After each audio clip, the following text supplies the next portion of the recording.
One sec, Nima. Yeah, Nima. Yeah, Nima. I've already started. Yeah?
Hey, Falgun, while we wait, It I'll wasn't. just do a quick test run of the video. Yeah, go I ahead, have it do all that. downloaded. One sec.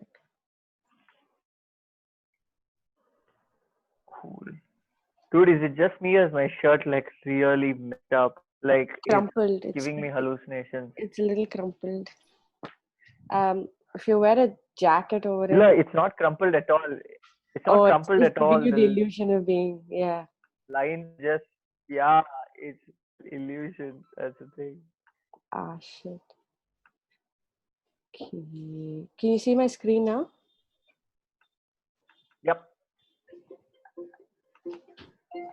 Can you see the video? Can you hear the audio? When did you go back? Late? I can hear restaurant music. Sorry? Yeah, play. Yeah, play it. So I'd like to start, if I may, by asking you some questions. If you've ever Perfect. lost someone It works, you right? really love, ever had your heart Yeah. Okay, perfect. ever struggled through an acrimonious divorce or been the victim of infidelity, please stand up. If standing up is a Cool.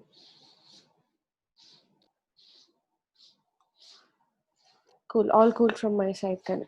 Okay, your shirt's fine. Don't worry. Just Okay. like angle your chair a little more to get more light on your face. But there's a partial shadow like what I had last week. Oh, okay. All right. Yeah, much better. Cool. Yeah, much better. Okay. Your mic is fine. Don't worry. Righto.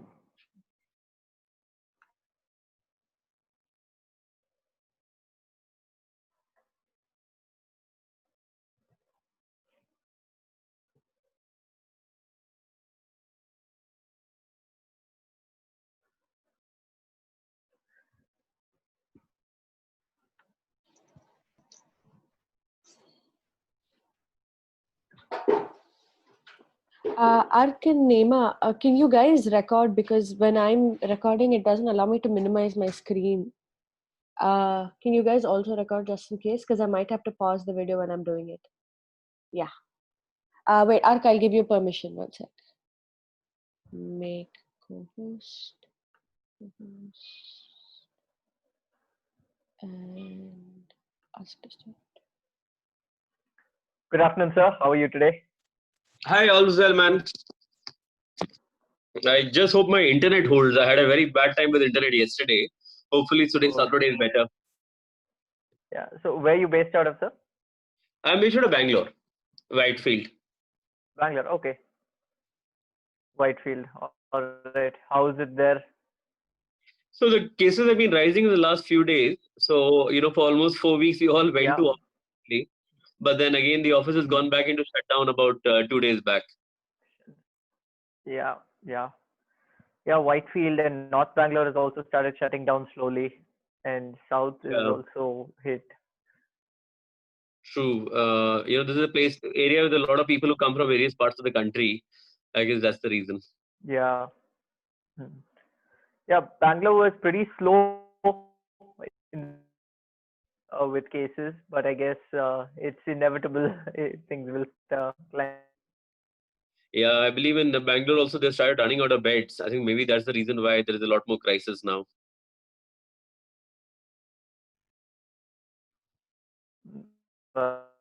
Flight started, all going to it's going to take some more lockdowns or some more restrictions to get things back to normal.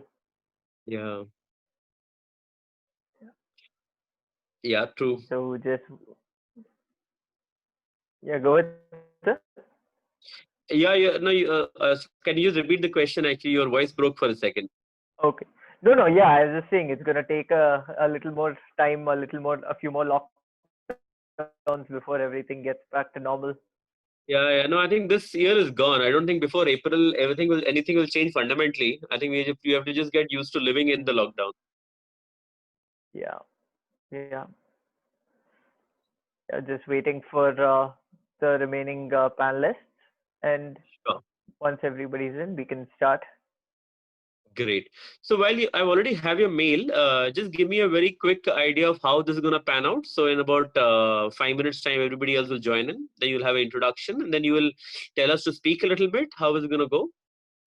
So yeah, this is going to be an overall panel discussion. We're going to be talking about the theme, which is like resilience today. So we'll have a few opening questions that will open to the panel, and we'd like to have a nice free-flowing conversation between all the panelists. After that, we'll play a small YouTube video, about 15 minutes, about the theme resilience itself. Then we'll have further discussion related to the video and how we can draw from that video into our personal lives. And after that, we'll open up the floor to audience interaction and try and get all the students to participate in the discussion along with us. Perfect. So like I said, my only call out is that, my net might break in the middle. If it is, I'll rejoin. All right. Yeah, perfect. No problem, sir. Okay.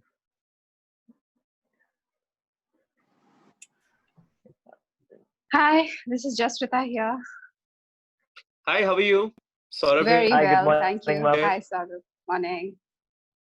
Good morning.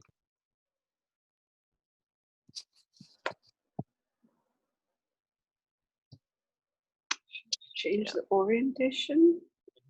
Yeah, that's better. Better? Yeah, much better. Wait.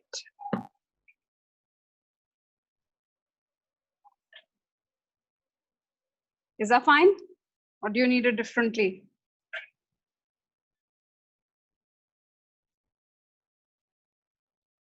Because I feel that No, I think it's fine. This is not stable. Wait.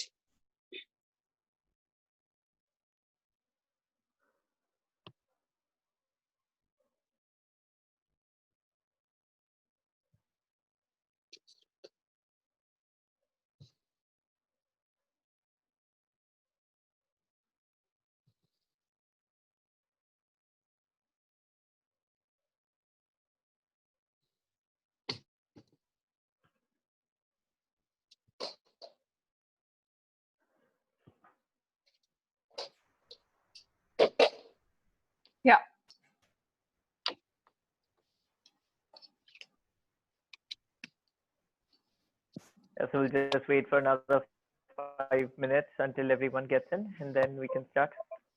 Sure. So I can go off camera for that much time. Yeah. Let us know a Yeah, minute or sure, two no before. problem. Yeah. Okay. Yeah, yeah.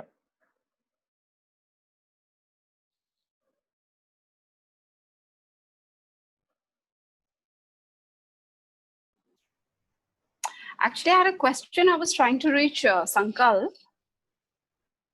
Yeah, sure. Go ahead. I can try and answer it. Right. And perhaps now it's a little too late, but I was trying to reach him this morning to say that if there is a creative or a small, clip that one wants to show, is there scope in this or is it just talk? Well, we planned the format out to be based on the TEDx video of resilience. So, Correct. what is this video? So even if we don't show the video, there are, perhaps at the end. Okay, all right. So let me see if I can sort of pull it out and send it to you. In the meanwhile, you can have a look at it. And if we can, great. If we can't, no problem. I'll in any case sort of talk about it. Okay. Okay. Yeah, that's perfect. And if you would like to share it in between, just you can probably share your screen and we can make it happen. Okay. All right. Okay.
You guys can hear me, right? I just hope my video is not gone on a hang or something.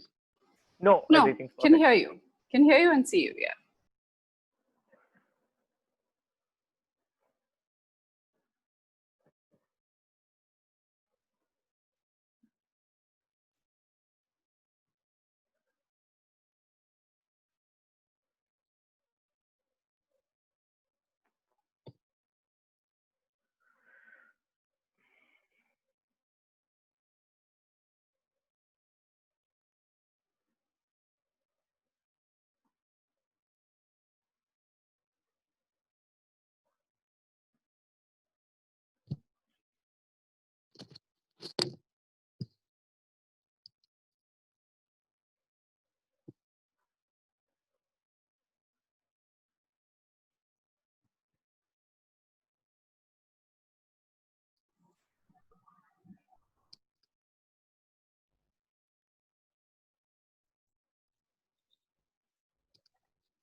Tweet कैसे करने का video है यार?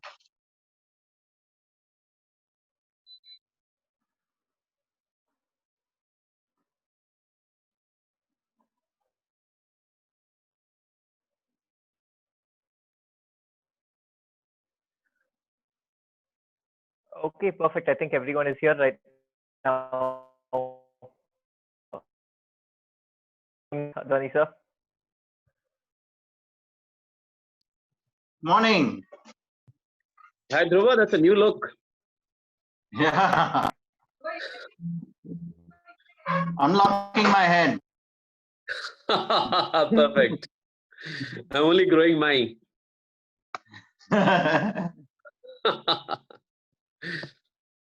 What to do? I mean, going to a salon is also now risky. Now, in fact, when our offices opened up a few 3-4 weeks back, so I went and got a shave then, and then it has again gone back to a Santa Claus look again. So and now no chances of it because cases are really rising in Bangalore, so offices are shut again. Oh my God. Your office is still on MG Road, right? Next to Titan. No, this is in Whitefield. Okay.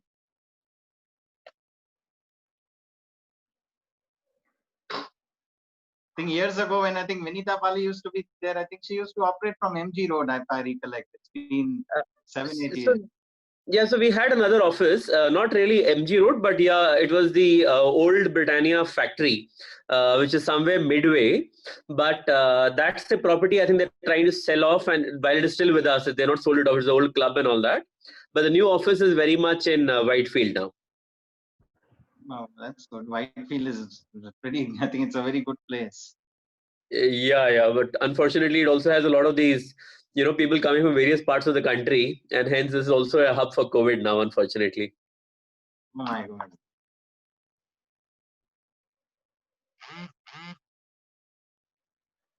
Yeah, so it looks like everyone's here. Let's get started with today's TEDx Circles event. I hope everyone can hear me. Everybody's here. Yep, we can. Yes, we can. All right. Perfect.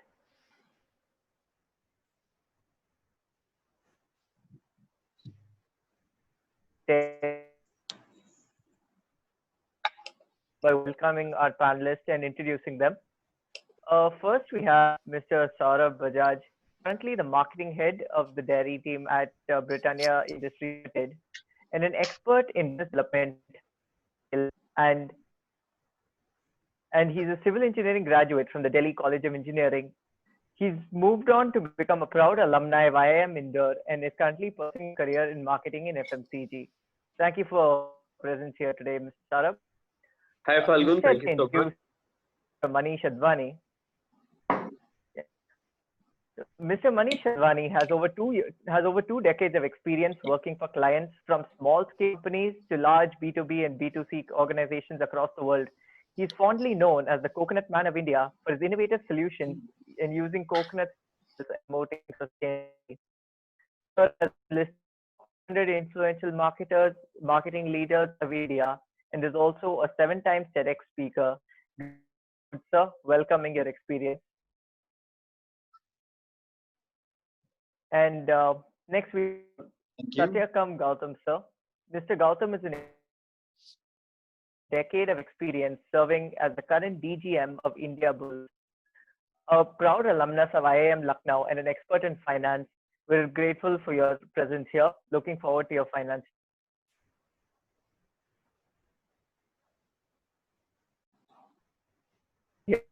I hope you're here.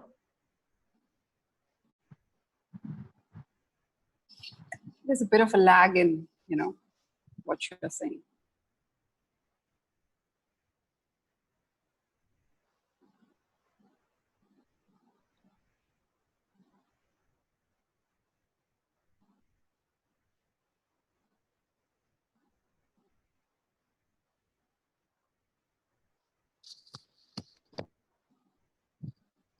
Notice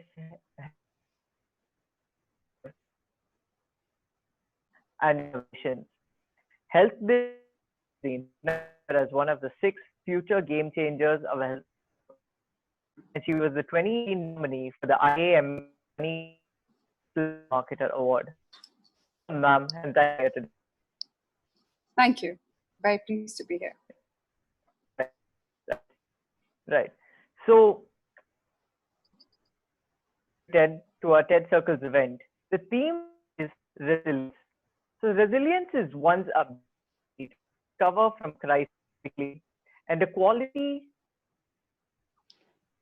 called upon from each and every.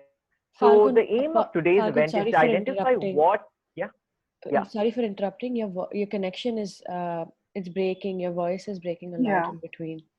We're not able to hear it. Yeah. Okay. All right. Yeah. Sorry. Right. Okay. Let me try and fix that. Give me a second.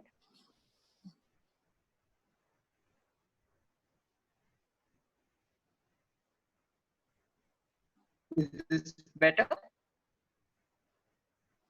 No, can you speak again?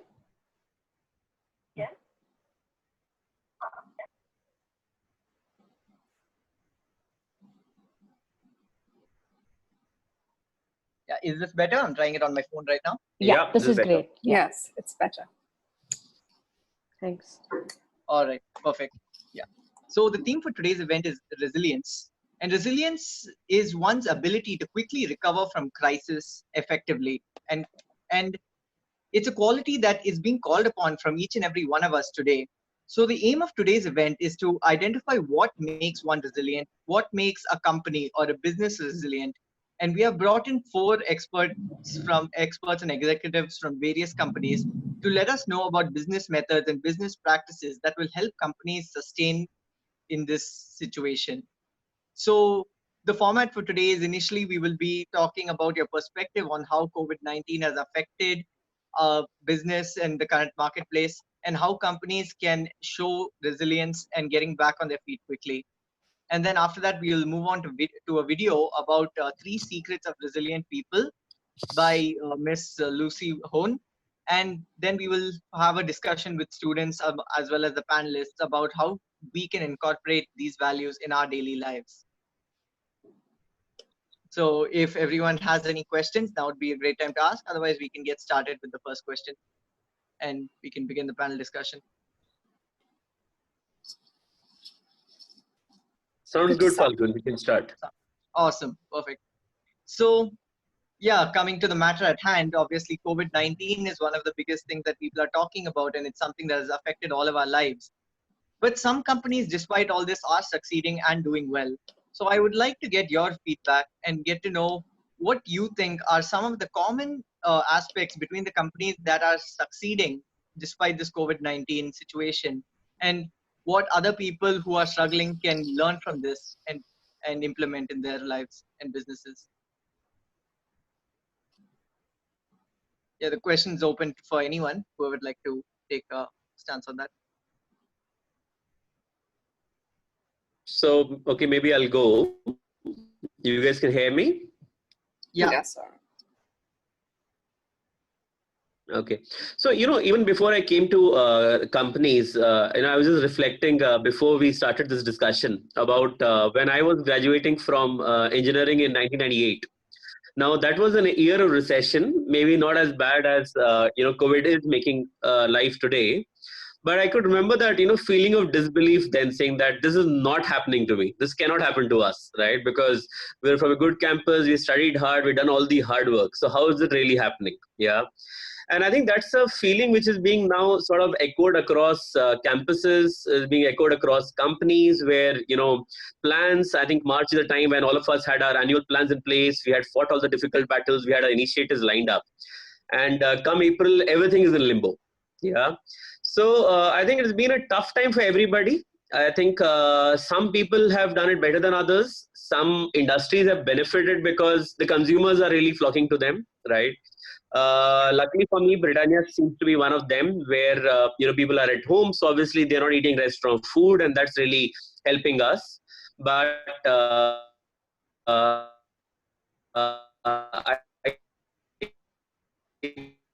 think, it's a time for set the basis to zero and then start thinking, where do we go from here? Okay.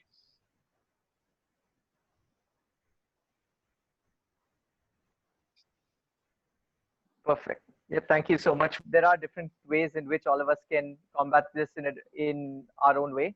Ms. Jasrita, do you have anything to add on to that? Yeah, I was just reflecting on what Saurabh just said, and because your question was specific to organizations, I think it also has to do a little bit beyond the obvious. I mean, what Saurabh mentioned is obvious, that there are some businesses, some organizations where people are flocking to, let's say OTT, entertainment, the ones who are in devices. So those kind of businesses are obviously sort of thriving in this time, and therefore they don't have to worry. But there are certain other businesses which do have to worry, hospitality per se, aviation sector, travel, tourism, etc. So they have very real and alive concerns to worry for. That is obviously there, but naturally. But also, I think beyond that, you have to look at the organizations, which have during this period said that they will reward the people who are sticking by them. There are organizations which actually have done out of turn, sort of, taking care of their people, whether it comes to remuneration, etc. And you have to reflect back. You have to look at seeing what were they doing before a crisis hit them. What have they done, let's say, in the last decades of their existence? And therefore, that the age-old adage of, sweat as much in peace so that you do not have to bleed in war sort of holds true. That you build your ethos, you build your organization, you build your culture in such a way that when an unforeseen pandemic is upon you, it doesn't sort of take the wind out of your sails completely. It is difficult, it is tough, it is going to be tough for everyone, tougher for some, and slightly less tougher for others. But I think you have to see that what's the institution building that some of these organizations have done in the period that before a crisis sort of hit them. And if I can take example of one group, then it is the Tatas. If you look at the Tatas, what they've been doing, the name is synonymous with trust. The name is synonymous with nation building in this country. And look at the initiatives of the Tata Trusts, which is the whole CSR and philanthropic arm of Tata Sons. What they have been doing during this pandemic, it's laud-worthy, right? So yeah, that's all that I have to say at this point in time. Yeah, you're absolutely right. Different industries are being affected very differently. So there's no one size fits all when it comes to a solution for this. So, Mr. Advani, sir, is there anything that you would like to add on to this? Any strategies or anything you think is being done differently by those who are succeeding and those who are being caught by this COVID-19 situation? Yeah. See, it depends on industry to industry. So I'm transitioning from a real estate industry to kind of a different world wherein I'll be not bound by a particular sector. But from the sector from where I have transitioned, I mean, the sector is going through crisis. I mean, it was already in a mess, I mean, before COVID itself. So with COVID, what happened is, TCS announced that 80% of their workforce will work from home from 2025. With that kind of an announcement which comes out, other IT industry or other IT companies also, follow in their footsteps, and they also decide that, we are going to move in that direction. In fact, I was talking to a leader who works for a pharma company, and he said they have already closed about 50 offices, sales offices in different countries, and they've already they have saved around close to 75 to 100 crores. Wow. With that kind of a setback, what happens is, commercial realty, which there was a hope that commercial realty will take off, and with this kind of, situation, commercial realty overnight has gone down. Wherein, for at least for next few years, there's no visibility that it's going to come back so soon. As far as residential is concerned, and very few are going to buy homes after they are through with the COVID situation, because there's so much uncertainty, there's so much fear. I can see people who have not even lost their jobs, they're also living under fear. Maybe my name might be on the list. Unfortunately, many companies, what they're doing is, in the name of COVID, a lot of things are happening. One is, many people are holding on to cash because they give the excuses. So payments are getting delayed, cash flows are getting hit. Many people are leveraging on this. Organizations are also leveraging on it, to downsize the number of people they have. So cash is becoming a priority. They're trying to save as much. They're trying to hold on to as much cash as much as is possible. Unlike Tata's philosophy, I mean, just she just talked about how Tata Group is very different from the other companies, and we see that vision. I mean, many companies unfortunately lack vision. This kind of crony capitalism, being honest. I mean, on the open forum, I will be happy to share some of the experiences which I am, I've seen people going through. And Tata, I mean, Jamshedji Tata, I mean, laid the foundation on a very strong philosophy, which was like, in a free enterprise, community is not just any other stakeholder, is the very essence of business. Correct. So Tata from the day one has been a community-centric organization. And I feel if more organizations, follow in their footsteps, I think they'll be resilient at all times. They'll be resilient at all times. And I'm, although, they might be spending good amount of money, but the amount of goodwill they command, and that's because of that goodwill, they easily, cover up the losses which they make, or some of their companies make. I won't say all of the companies make losses, but some of their companies, if they're making losses, they'll come back real quick. Because their employees, in current times, what's more important is having, happy employees. I mean, I came across the news where many companies are laying off people, where many companies are cutting down on salaries. I mean, there is Asian Paints, which is, actually increasing salaries. They're giving them, more, I mean, they're giving the confidence to employees that you don't have to worry, we are there with you. So as I mean, she spoke about, culture. I mean, the culture is need of the hour. Culture is need of the hour because, unfortunately, although people are working from home, I mean, at times, I mean, people love to work from home, but in working continuously for 3 months, at times it becomes a nightmare. And this kind of situation, having an high employee morale or, having happy employees is need of the hour, because they are the ones who can help the organization bounce back or make the organization resilient. Yeah, that's very, very true. So when you talk about building a community-based organization in this day and age, is it possible for any single party to come up with such a diverse set of wheels of business that they're involved in, when we're working on when right now the leading companies are the ones that are coming up with niche products? How would somebody go about building a community-based company? I feel it is possible. It has got, I'm not sure if you've read the book by Dr. C.K. Prahalad on treasure at the bottom of the pyramid. And he's the one who actually gave kind of this vision whereby you see the revolution which took place in the, telephony, I mean, or the mobile industry. I mean, who knew that, I mean, when the mobile had come, I mean, Nokia and all, I mean, so many players were there. And the amount of price we were paying 15 years ago on the calls we were making or the data we were using. I mean, look at today what they have done. They have changed the game. Today, I believe almost everyone can afford a mobile. Everyone. In fact, the other day we were crossing some shanties. And we were so happy. I mean, they didn't have a proper place to live, but they had a mobile which appeared to be, 10, 15,000 worth mobile. And that's what digital has done. I mean, digital has created that revolution. So why can't other industries look at doing something really significant in that area?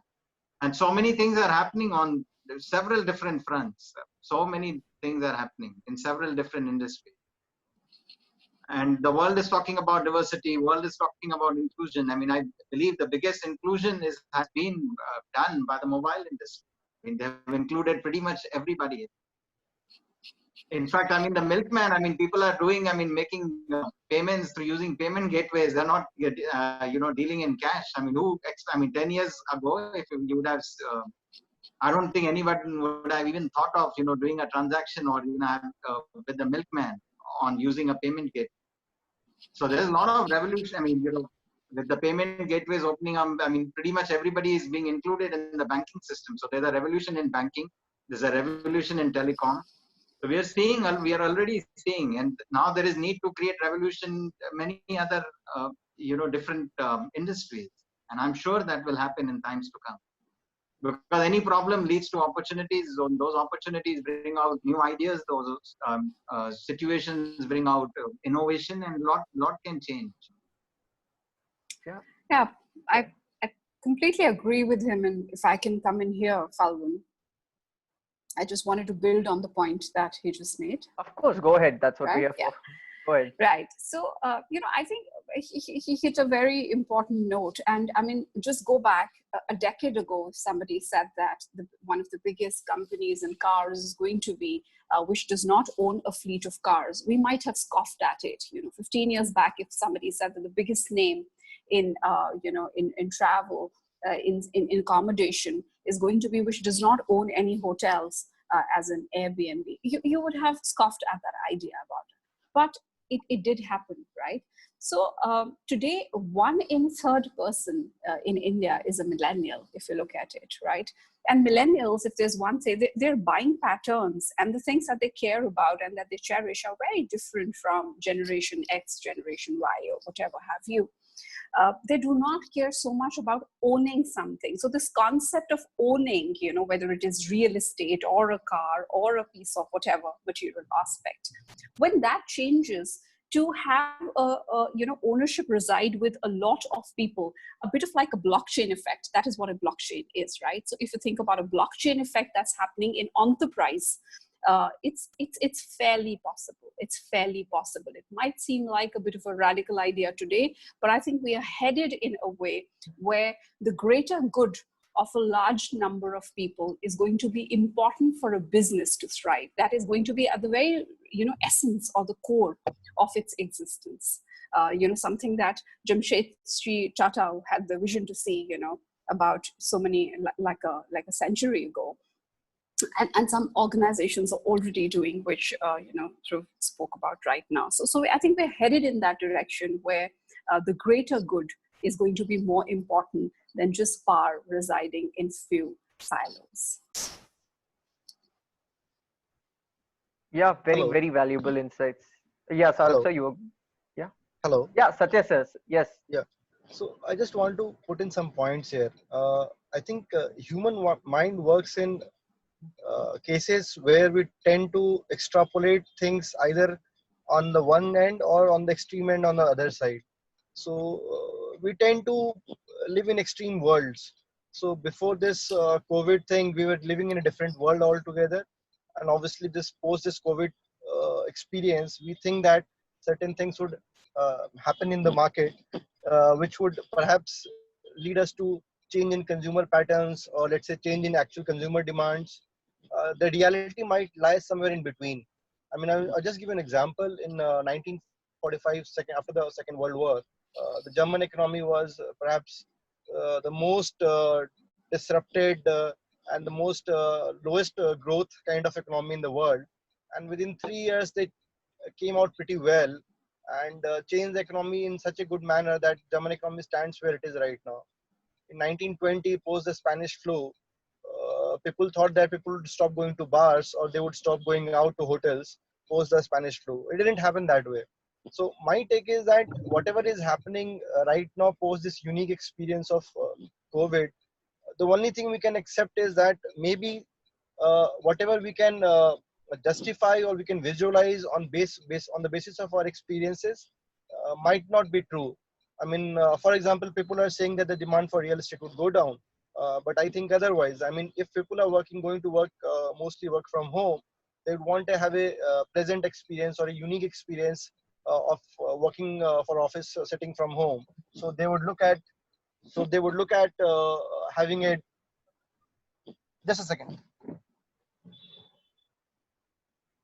So they would just look at trying to have a decent home with a pleasant experience, and the demand for, let's say, 1 BHK or 2 BHK properties in tier 2 or let's say tier 3 cities would perhaps go up if the work from home tendencies continue. Secondly, on the basis of, let's say, telecom also, people say that there has been a lot of what you call is the low pricing power available for consumers in telecom. Actually, it has led to the destruction of the complete other companies in the sector. For example, there are only 3 companies left in the telecom sector right now. So everything has got a plus side and a negative side. So you have to be very careful at what we are looking for. I mean, a very low data rate in India, which is perhaps the lowest in the world, has led to almost all companies exiting the telecom sector. and only 3 companies being left, out of which one is in extreme dire straits. So be careful for what you wish for. The only thing is what we can say is that post Corona, obviously things are going to change, but they might not change to that extreme at which we are visualizing things right now. I mean, it's easy to go to the extreme, but the actual lives actually reside somewhere in between. Yeah, can I add a few words now? Yeah, go ahead, sir. Okay. I think the last few points made were really lovely. I completely agree with those points that at one time, at one place, I always find it a little funny when Saurabh, you're I breaking up. see a lot of leaders talking everything in the world changing. Can you hear me now? Slightly Yeah, better. now it's better. Now slightly. Could you just repeat what your point was? Sure. So I have found it sometimes a little funny when I see conversations in boardrooms, and the context of COVID, has sort of come up to justify every idea which is rejected for the last 5 years, and it is now relevant because it is COVID. And at the time I feel that guys, I think we are really overreacting here. Just because it is COVID does not mean that you can bring up any fossil from the past, right? Yes, things are going to change. A lot of things will remain the same. So what is important is to stick to the basics. Yeah, do the right things. Yeah.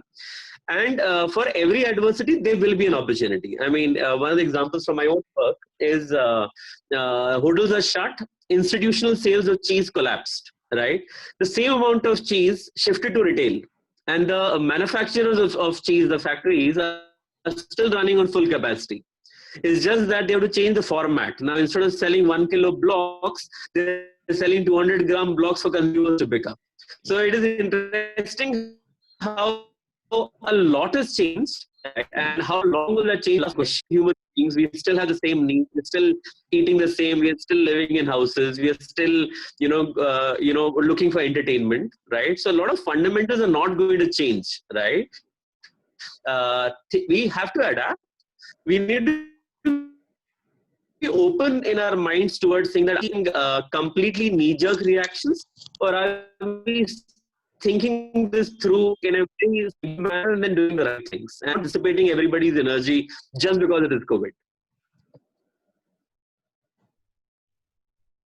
You Yeah, guys and I hear think me? Satyakam sir and So I think Satyakam sir and Advani sir would also relate to that when they were talking about how real estate, even though it might be going down in the office sector, it'll still go up in there's a balance between the office sector and the people living at home. I think it's a very similar situation to what you just portrayed over there. Am I right, Advani You sir? have to look at, when you look at real estate, actually is one of the most complex sectors in India. Yeah. For the past 10 years, if you look at the what you call as the retail prices, they have hardly corrected by, let's say, 5 to 10% across tier 1, tier 2 cities. Tier 3 cities and tier 4 cities, in fact, have seen price increases. Now, post COVID, obviously the CRE space, which is the commercial real estate space, would perhaps see some amount of downtick in terms of demand. But I'm sure that on the residential space, where the demand for let's say affordable housing, or for, let's say, small 1 BHK 2 BHK kind of demand is going to be there, because the interest rates are so low right now. I mean, you will not have a housing loan getting at 6.95 from SBI. Those rates are exceptionally historically low for the last 20-25 odd years. And the kind of demand which is there in India, because in India right now we are seeing most of the nuclear families. So it is but natural that with work from home, people would want to have a own home of their. Who wants to shift every 2 years or 1.5 years if you are living on rentals? So I think the CRE demand might slightly see a downtake, but on the residential space, I think you would see perhaps very surprisingly a decent demand coming up. That's what my opinion is right now, on real estate at least.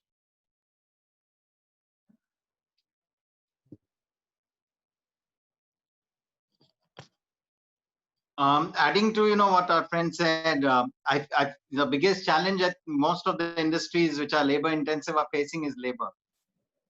Unlike in the US and in the European world, where the labor doesn't come from villages or countryside, India is dependent on labor which comes from countryside, and most of them are gone back home. Construction, I believe, construction real estate is experiencing what 50 to 55% labor shortage versus logistics, which is experiencing 30-35%. So labor is a big concern. So although white collar people are there, but due to lack of labor challenges are impacting in big way. True. I mean, labor, you're right in pointing out that labor is one of the most critical components of construction industry. So the current case being most of the skilled manpower moving back to villages and moving to Manrega scheme, etc. Perhaps that supply of labor would be, let's say, quite limited right now. So yes, that might affect the supply side on the construction, but indirectly it helps the demand, because if your supply reduces or gets adversely affected, the net demand position becomes slightly favorable. So my sense is that you would see a decent uptick coming in residential space. On the CRE space, which is the commercial real estate, obviously the rental yields which were at 8%, 9%, that would go down in line with the lower demand coming from corporate sectors. So that's what my outlook is. And one thing which we have to be aware of, that India's growth for the next 2-3 years is going to be driven mostly from the rural side and not from the urban side. These skilled manpowers which have moved to the villages for the past 2 months, it takes time for them to come back again to the let's say the towns from which they have migrated back. So you would see a very strong rural income increase. You would see certain very large increases in Manrega schemes. So for the data for the month of May shows that we have approximately 150% increase in the Manrega days worked in the month of May. So the government's expenditure of augmenting rural income via Manrega is exceptionally strong in the month of May. So India's growth in the next 1 year, 2 years would be supported mostly by the rural side and not by the urban side. So that is one change which is going to happen significantly in terms of all consumer demand also. So whether if you're talking about FMCG, whether you're talking about two-wheelers or small cars, you would see very strong rural demand coming for these kind of products. I feel the anti-China element also might help the industry to grow, because I think there's more which is being talked about, vocal for local and Atmanirbhar, and so many things which are taking off, which we didn't kind of witness in the past. The problem with anti-China thing in India is that we tend to focus too much on the end objective. We do not have the current, either the manufacturing facilities or the hygiene factor, or what you call it, the supporting ancillary units to give impetus to those manufacturing large units. We do not have those kind of labor laws in our country. We do not have yes. So we do not have that kind of labor laws in our country right now. We do not have the kind of land laws available in our country for, let's say, getting a large pact of land. So I think it's a pipe dream right now if you think of, let's say, competing with China. Unless and until we change land laws, labor laws, then only we would be able to compete with China. Otherwise, as far as I know, for the last 2 months post this COVID thing, not many of the companies have shifted from China to India. They have shifted to Vietnam. They have shifted to Thailand, places where they can manage to get large pacts of land, large amount of labor at cheap cost. Yeah, I tend to agree with Satyakam on that. Yeah. Right. And Jaswanta ma'am, I'd like to ask you specifically about the healthcare industry, which must be facing a huge paradigm shift in terms of the forms in which revenue are coming in and the entire change in the hospital structure and administration, everything that must be going on. How is that affecting the healthcare industry right now?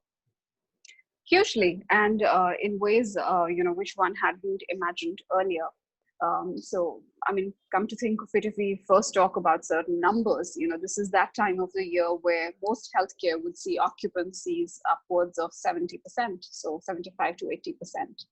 And right now, the occupancies of most of, at least private healthcare is tottering somewhere around 40%. When the lockdown started, it was sub 30%, right, occupancies. So you can imagine what it means in terms of, dip in revenue. So that's on the revenue side of it. Now let's talk on the cost side of it. the costs have skyrocketed. You have to have that extra level of hygiene and sanitization and fumigation, etc., that you have to do of your facilities. You have to invest in sanitizers. You have to invest in personal protective equipment and gear for your healthcare workers, right? And so the costs, on the other hand, have multiplied manifold, and the revenues have dipped, right? So where does that leave you? That leaves you in a very sort of untenable sort of situation, when on the employee side, whether it's healthcare workers or not, such is the nature of the disease that definitely people are going to go down to the virus, and then they're going to be in quarantine for 14 days or longer. Okay, so you're also dealing with when your doctors, your nurses, and your frontline workers, which are taking care of patients, are going to be down with the virus themselves, right? And when they go down in teams, then it's not often possible to sort of replace the entire team. So come to think of a patient care team. So if a patient care team of a hospital is down, and because they're working together, then how do you replace the entire patient care team of the hospital? Overall. So that's on the employee side of it. And of course, on the consumer side, when you look at it, there is this fear, there is this anxiety, and there is a disruption in the care of the non-COVID stream of patients, right? Some diseases cannot wait. So if you're a dialysis patient, you do need that dialysis cycle. If you're a cancer patient, you do need that chemotherapy cycle. And if the hospital that you have been going to, the closest to you, where you know the technician and whatever, has been changed into a dedicated COVID facility, then where do you go? How do you change your, care overnight? So there is this disruption that's happening even on the consumer side of it. Prior to COVID, we know that health is a state subject in the country. And there was this gray area in which virtual consults was operating. The law wasn't very clear on it. But post the lockdown is when, most of the state health associations have come up by saying that for the period of the lockdown, virtual consults are okay to go ahead with. And now the government has, of course, Gazette notified and said that for chronic diseases, etc., they recommend that, virtual consults, e-consults is something that we should adopt as a way of life. So digital adoption, the way it has happened, it's happened almost overnight in this industry, right? Even from, I was looking at the telemedicine data, which was put together of a whole lot of healthcare providers, government and private included, which says that 60% of the consumers during this period in the last 3 months have come from tier 2, tier 3 cities.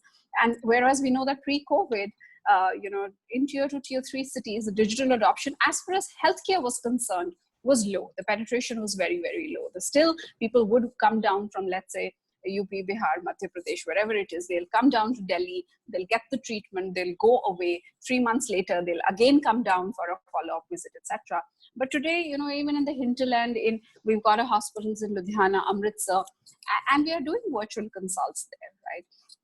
Which is somewhere where the role of marketeers and communicators, my sort of ilk, comes in to be able to handhold the consumer and help them through this digital adoption process, to give them communication aids, which helps that.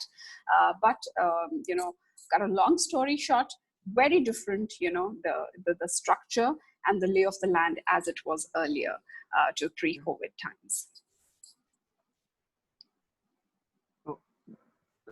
Jaspreet, I had a quick question for you, if I can ask that.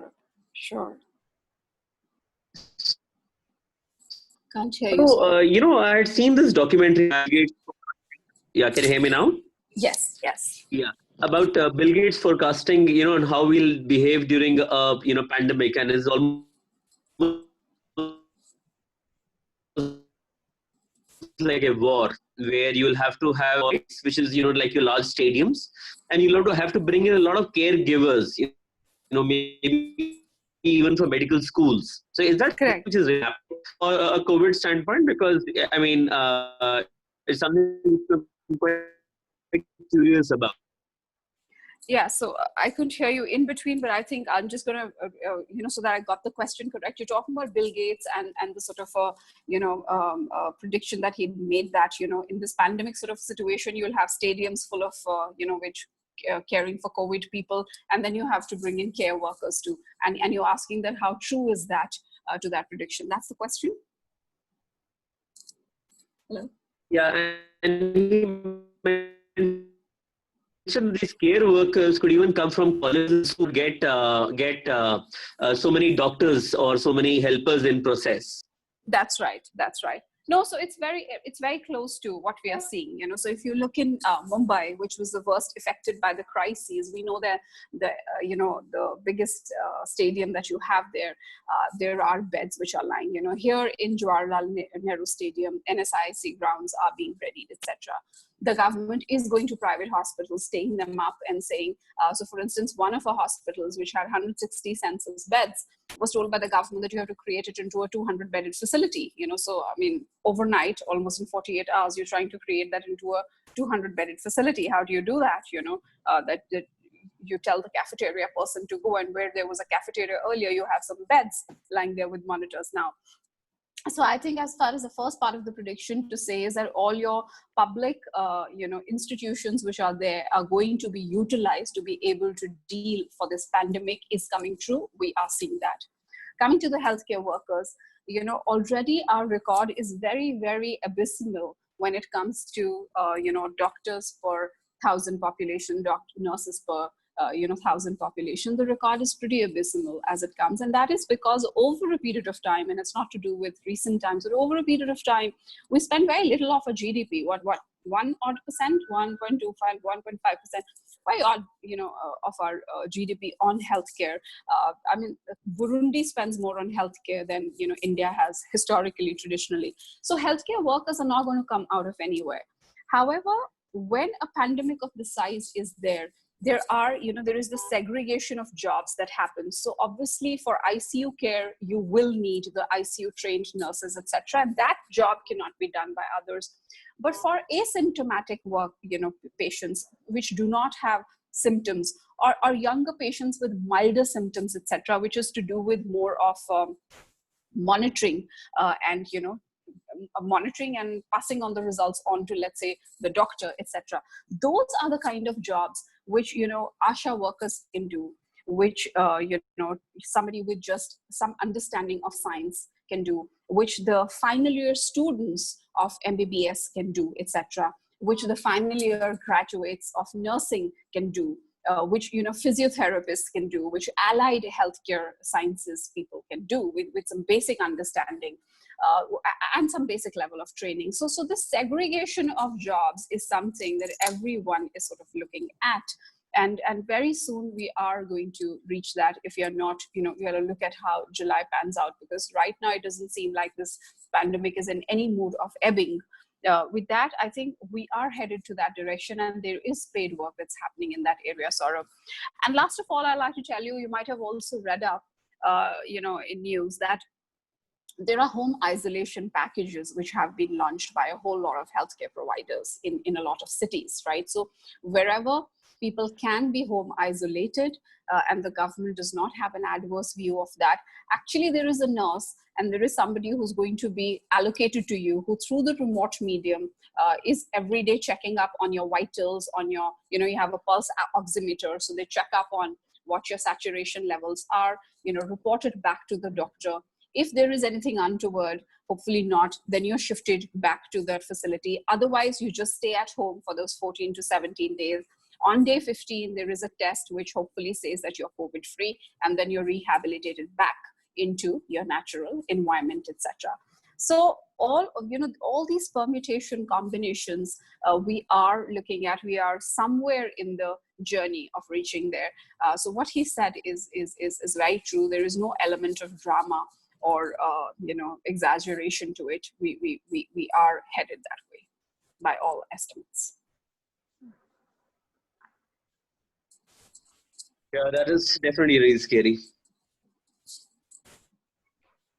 Yeah, but like I said, the other side of it is, if you look at the mortality, and I speak as a a non-medical person working in healthcare all these years, if you look at the fatality is pretty low, so there is also a positive side of it. We are seeing more number of symptomatic cases, and that's a bit of like a two-edged sword, because an asymptomatic person can just go ahead and infect somebody else, So which is the bad side of it. But the good side of it is that you will just pass through this disease without any major symptoms and be largely healthy at the end of it, right?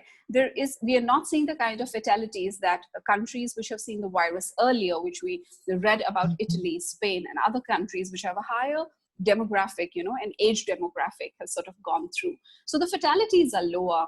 There are more asymptomatic people, and there are people who can get better with just if they're able to restrict and follow the home isolation rules, etc. So I think there is a so-called like they say, black cloud has a silver lining. There is a sort of a silver lining to it as well. Yeah, I'd also like to point out that we have a question from Kshitij Lokande, and I'd like to encourage all other audience members to post their questions in the chat below.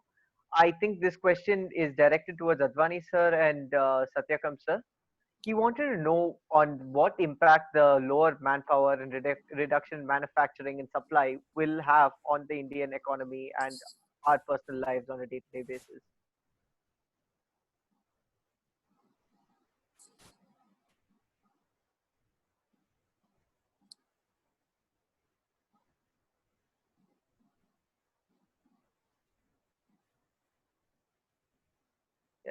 Did you get that?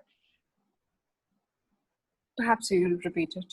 Yes. Okay. So, no, I thought our friend is going to take some, the thing is, because of shortage of labor, it's going to impact. The supply is going to be short. It depends. But it's going to impact, several other industries which are part of the value chain. It's going to impact the other industries. So suppose, if real estate is slowing down, or whatever, because of labor shortage or any other reason, it has a direct impact on the industries which are part of the value chain, which support that sector. So like elevators. So like if the buildings are slowing down, there will be less elevators which will be installed if the construction slows down. So it has a huge effect. So like hotels. If hotels are going through a tough time right now, people are not traveling, people are not virtual is becoming the new norm. So the entire industry, which is kind of part of that value chain, also gets impacted. Tourism gets impacted. Many other industries get impacted. So that's the impact which we see on the economy side. I'm not an economist, so I won't be able to comment on that front. But overall, it's a huge impact. At least for the short term. Right. Yeah, certainly. Thanks for answering his question. If anyone else has any questions, it would be amazing if you could drop it in the chat box, and we'll make sure everything gets answered. And Jasrata ma'am, thank you so much for your insights onto the actual situation in the healthcare industry. It was good to get an inside perspective of how hospitals and healthcare facilities are dealing with this. I guess if I guess we could say we have come to the end of the first session, I'd like to play the video right now about resilience, and if there's anything else you guys like to add to the previous conversation, we can do that, or we can go ahead with the video. You can watch the video. Okay, all right. So one of my teammates will begin sharing their screen, and we can play the video from there.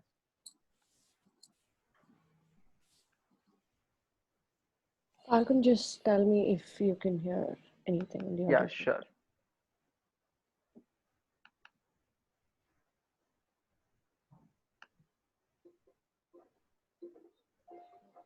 Do you hear that? Yeah. Yeah, all right.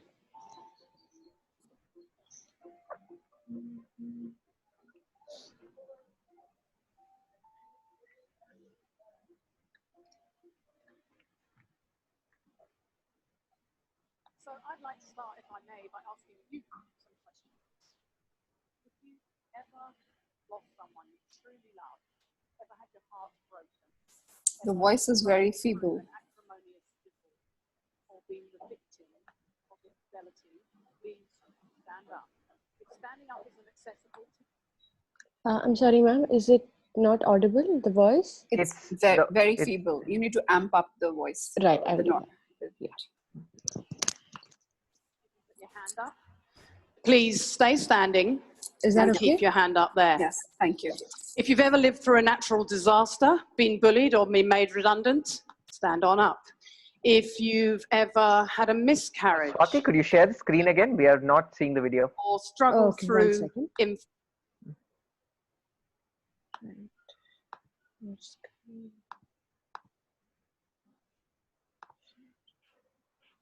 Is it all right now? Yeah, perfect. Okay. or been the victim of infidelity, please stand up. If standing up isn't accessible to you, you can put your hand up. Please stay standing and keep your hand up there. If you've ever lived through a natural disaster, been bullied or been made redundant, stand on up. If you've ever had a miscarriage, if you've ever had an abortion or struggled through infertility, please stand up. Finally, if you or anyone you love has had to cope with mental illness, dementia, some form of physical impairment, or cope with suicide, please stand up. Look around you. Adversity doesn't discriminate. If you are alive, you are going to have to, or you've already had to, deal with some tough times. Thank you, everyone. Take a seat. I started studying resilience research a decade ago at the University of Pennsylvania in Philadelphia. It was an amazing time to be there because the professors who trained me had just picked up the contract to train all 1.1 million American soldiers to be as mentally fit as they always have been physically fit. As you can imagine, you don't get a much more skeptical, discerning audience than the American drill sergeants returning from Afghanistan. So for someone like me, whose main quest in life is trying to work out how we take the best of scientific findings out of academia and bring them to people in their everyday lives, it was a pretty inspiring place to be. I finished my studies in America, and I returned home here to Christchurch to start my doctoral research. I'd just begun that study when the Christchurch earthquakes hit. So I put my research on hold and I started working with my home community to help them through that terrible post-quake period. I work with all sorts of organizations, from government departments to building companies and all sorts of community groups, teaching them the ways of thinking and acting that we know boost resilience. I thought that was my calling, my moment to put all of that research to good use. But sadly, I was wrong. For my own true test came in 2014 on Queen's birthday weekend. We and 2 other families had decided to go down to Lake Ohau and bike the Alps to Ocean. At the last minute, my beautiful 12-year-old daughter, Abby, decided to hop in the car with her best friend, Ella, also 12, and Ella's mum, Sally, a dear, dear friend of mine. On the way down, as they traveled through Rakaia on Thompson's track, a car sped through a stop sign, crashing into them and killing all 3 of them instantly. In the blink of an eye, I find myself flung to the other side of the equation, waking up with a whole new identity. Instead of being the resilience expert, suddenly I'm the grieving mother, waking up not knowing who I am, trying to wrap my head around unthinkable news, my world smashed to smithereens. Suddenly, I'm the one on the end of all this expert advice. And I can tell you, I didn't like what I heard one little bit. In the days after Abby died, we were told we were now prime candidates for family estrangement, that we were likely to get divorced and we were at high risk of mental illness. Wow, I remember thinking, thanks for that. I thought my life was already pretty shit. Leaflets describe the 5 stages of grief: anger, bargaining, denial, depression, acceptance. Victim support arrived at our door and told us that we could expect to write off the next 5 years to grief. I know the leaflets and the resources meant well, but in all of that advice, they left us feeling like victims, totally overwhelmed by the journey ahead and powerless to exert any influence over our grieving whatsoever. I didn't need to be told how bad things were. Believe me, I already knew things were truly terrible. What I needed most was hope. I needed a journey through all that anguish, pain, and longing. Most of all, I wanted to be an active participant in my grief process. So I decided to turn my back on their advice and decided instead to conduct something of a self-experiment. I'd done the research, I had the tools. I wanted to know how useful they would be to me now in the face of such an enormous mountain to climb. Now, I have to confess at this point, I didn't really know that any of this was going to work. Parental bereavement is widely acknowledged as the hardest of losses to bear.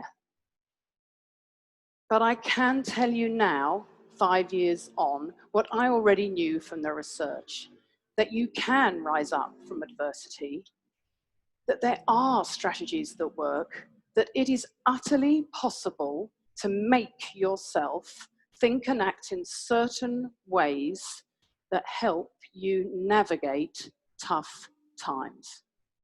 There is a monumental body of research on how to do this stuff. Today, I'm just going to share with you 3 strategies. These are my go-to strategies that I relied upon and saved me in my darkest days.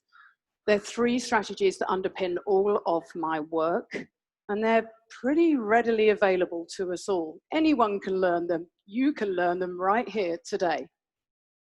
So number 1, resilient people get that shit happens. They know that suffering is part of life. This doesn't mean they actually welcome it in. They're not actually delusional. Just that when the tough times come, they seem to know that suffering is part of every human existence. And knowing this stops you from feeling discriminated against when the tough times come. Never once did I find myself thinking, why me? In fact, I remember thinking, why not me? Terrible things happen to you just like they do everybody else. That's your life now, time to sink or swim. The real tragedy is that not enough of us seem to know this any longer. We seem to live in an age where we're entitled to a perfect life, where shiny, happy photos on Instagram are the norm, when actually, as you all demonstrated at the start of my talk, the very opposite is true. Number 2, resilient people are really good at choosing carefully where they select their attention. They have a habit of realistically appraising situations and typically managing to focus on the things that they can change and somehow accept the things that they can't. This is a vital, learnable skill for resilience. As humans, we are really good at noticing threats and weaknesses. We are hardwired for that negative. We're really, really good at noticing them. Negative emotions stick to us like Velcro, whereas positive emotions and experiences seem to bounce off like Teflon. Being wired in this way is actually really good for us and served us well from an evolutionary perspective. So imagine for a moment I'm a cave woman and I'm coming out of my cave in the morning and there's a saber-toothed tiger on one side and a beautiful rainbow on the other. It kind of pays for my survival for me to notice this tiger. The problem is we now live in an era where we are constantly bombarded by threats all day long. And our poor brains treat every single one of those threats as though they were a tiger. Our threat focus, our stress response is permanently dialed up. Resilient people don't diminish the negative, but they also have worked out a way of tuning into the good. One day, when doubts were threatening to overwhelm me, I distinctly remember thinking, no, you do not get swallowed up by this. You have to survive. You've got so much to live for. Choose life, not death. Don't lose what you have to what you have lost. In psychology, we call this benefit finding. In my Brave New World, it involved trying to find things to be grateful for. At least our wee girl hadn't died of some terrible, long, drawn-out illness. She died suddenly, instantly, sparing us and her that pain. We had a huge amount of social support from family and friends to help us through. And most of all, we still had two beautiful boys to live for who needed us now and deserved to have as normal a life as we could possibly give them. Being able to switch the focus of your attention to also include the good has been shown by science to be a really powerful strategy. So in 2005, Marty Seligman and colleagues conducted an experiment, and they asked people, all they asked people to do was think of 3 good things that had happened to them each day. What they found over the 6 months course of this study was that those people showed higher levels of gratitude, higher levels of happiness, and less depression over the course of the 6-month study. When you're going through grief, you might need a reminder, or you might need permission to feel grateful. In our kitchen, we've got a bright pink neon poster that reminds us to accept the good. In the American Army, they framed it a little bit differently. They talked to the Army about hunting the good stuff. Find the language that works for you, but whatever you do, make an intentional, deliberate, ongoing effort to tune into what's good in your world. Number 3, resilient people ask themselves, is what I'm doing helping or harming me? This is a question that's used a lot in good therapy. And boy, is it powerful. This was my go-to question in the days after the girls died. I would ask it again and again. Should I go to the trial and see the driver? Would that help me or would it harm me? Well, that was a no-brainer for me. I chose to stay away. But Trevor, my husband, decided to meet with the driver at a later time. Late at night, I'd find myself sometimes poring over old photos of Abby, getting more and more upset. I'd ask myself, really? Is this helping you or is it harming you? Put away the photos, go to bed for the night. Be kind to yourself. This question can be applied to so many different contexts. Is the way I'm thinking and acting helping or harming you in your bid to get that promotion, to pass that exam, to recover from a heart attack? So many different ways. I write a lot about resilience, and over the years, this one strategy has prompted more positive feedback than any other. I get scores of letters and emails and things from all over the place of people saying what a huge impact it's had on their lives. Whether it is forgiving family, ancient transgressions, arguments from Christmases past, or whether it is just trawling through social media, whether it is asking yourself whether you really need that extra glass of wine, asking yourself whether what you're doing, the way you're thinking, the way you're acting is helping or harming you, puts you back in the driver's seat. It gives you some control over your decision making. 3 strategies, pretty simple. They're readily available to us all, anytime, anywhere. They don't require rocket science. Resilience isn't some fixed trait. It's not elusive that some people have and some people don't.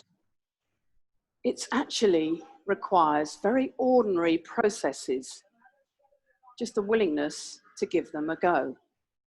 I think we all have moments in life where our life path splits and the journey we thought we were going down takes some terrible, veers off to some terrible direction that we never anticipated and we certainly didn't want. It happened to me. It was awful beyond imagining. If you ever find yourself in a situation where you think, there's no way I'm coming back from this, I urge you to lean into these strategies and think again. I won't pretend that thinking this way is easy, and it doesn't remove all the pain. But if I've learned anything over the last 5 years, it is that thinking this way really does help. More than anything, it has shown me that it is possible to live and grieve at the same time. And for that, I will be always grateful. Thank you. Thank you.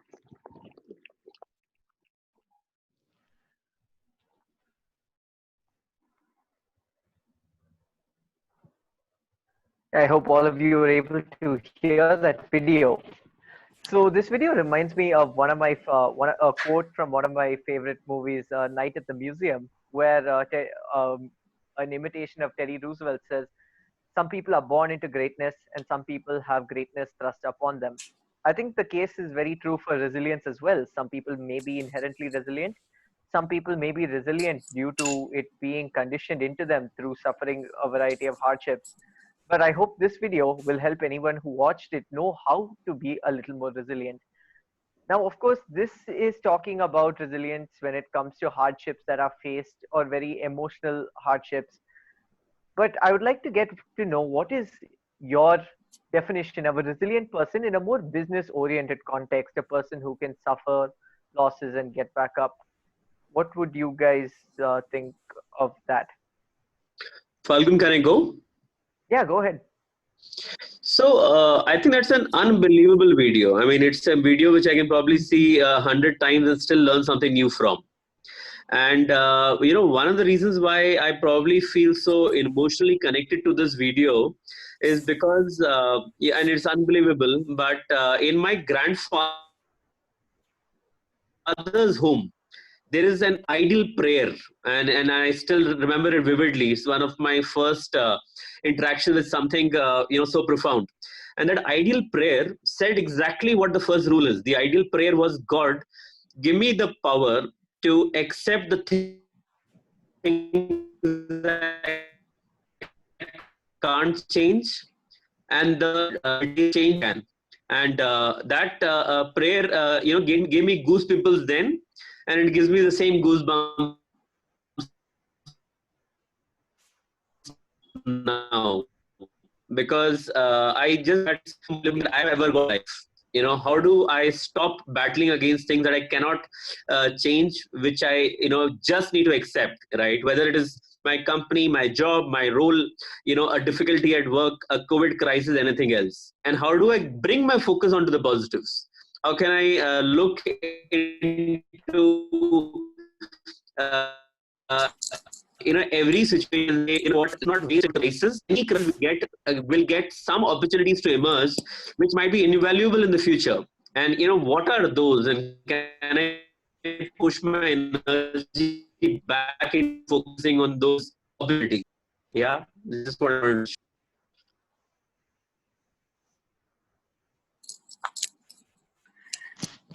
Yeah. Hello.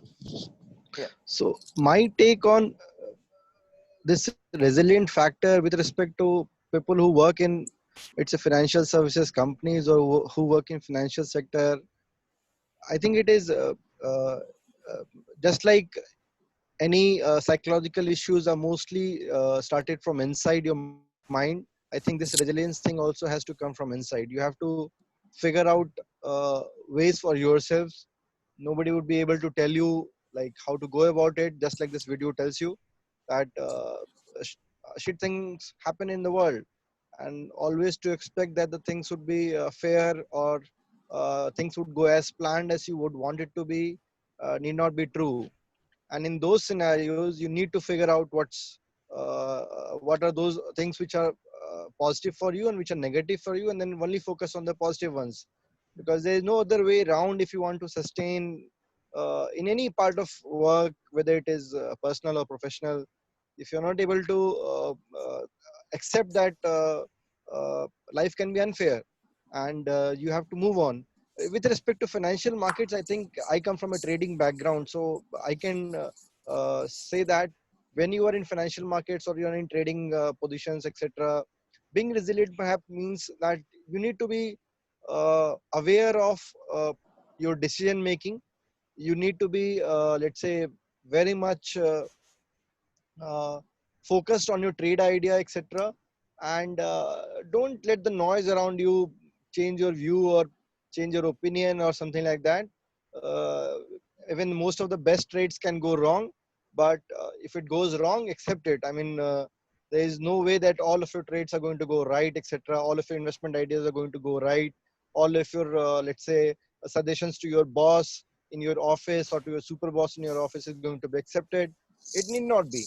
But the thing is that you need to focus on yourself, and this thinking process has to come from inside. It can't come from outside. I don't think I believe that human mind is the most beautiful and the most complex thing. It can lead to so many negative issues, but at the same point of time it can give so many solutions which are extremely independent of surroundings around us. I mean, it's okay to have support system around us, etc., but I think most of it has to come from inside.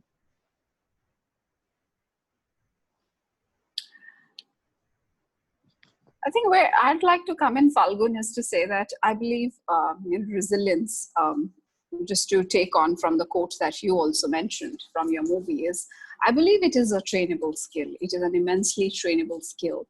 And that's the whole point of the video, which we watched as well, which is to say that, you know, all research, whatever, she had to unlearn a whole lot of it. And then those 3 strategies, which, you know, she was told, when she worked on those, they seemed to work for her and for a lot of others. So I think it's you got to train yourself to navigate through that adversity, which she said, and I think it's very, very much a trainable skill. I'll just talk about 2 examples that, you know, that we've seen in healthcare. If you remember the time where in most of the metros, the air was really bad, you know, the PM levels were at 1,000, 1,200, etc. Now, what can you tell people? What can you tell people? For how long can you keep schools shut? For how long can you tell people not to step outside, right? You cannot just tell people not to step outside and just be at home all the time.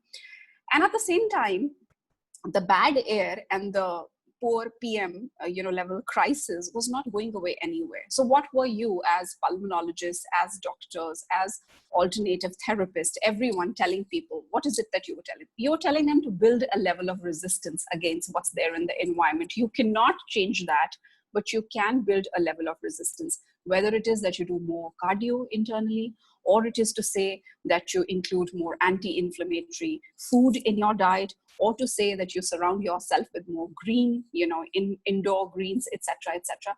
You look at all these coping mechanisms to say that I will build a resistance to what's out there because I cannot change that, in a physical health sense of the word, if you look at it, right? At the same time, today we speak about this pandemic, and while the physiological aspects of the pandemic have been written about enough, there is also the mental health issues which this pandemic has brought about. So when we're running, free stress helpline, and a lot of other organizations are also doing, what are those helplines able to do? Are they able to wish away the problem? No, you cannot wish away the problem. The problem is going to stay. But what does it help you? Over a period of time, it just gives you helps you build some positivity, gives you some hope, and helps you cope better with what is not changing out there. It just helps. So I think that's something that can be done, and it's a very, very trainable skill.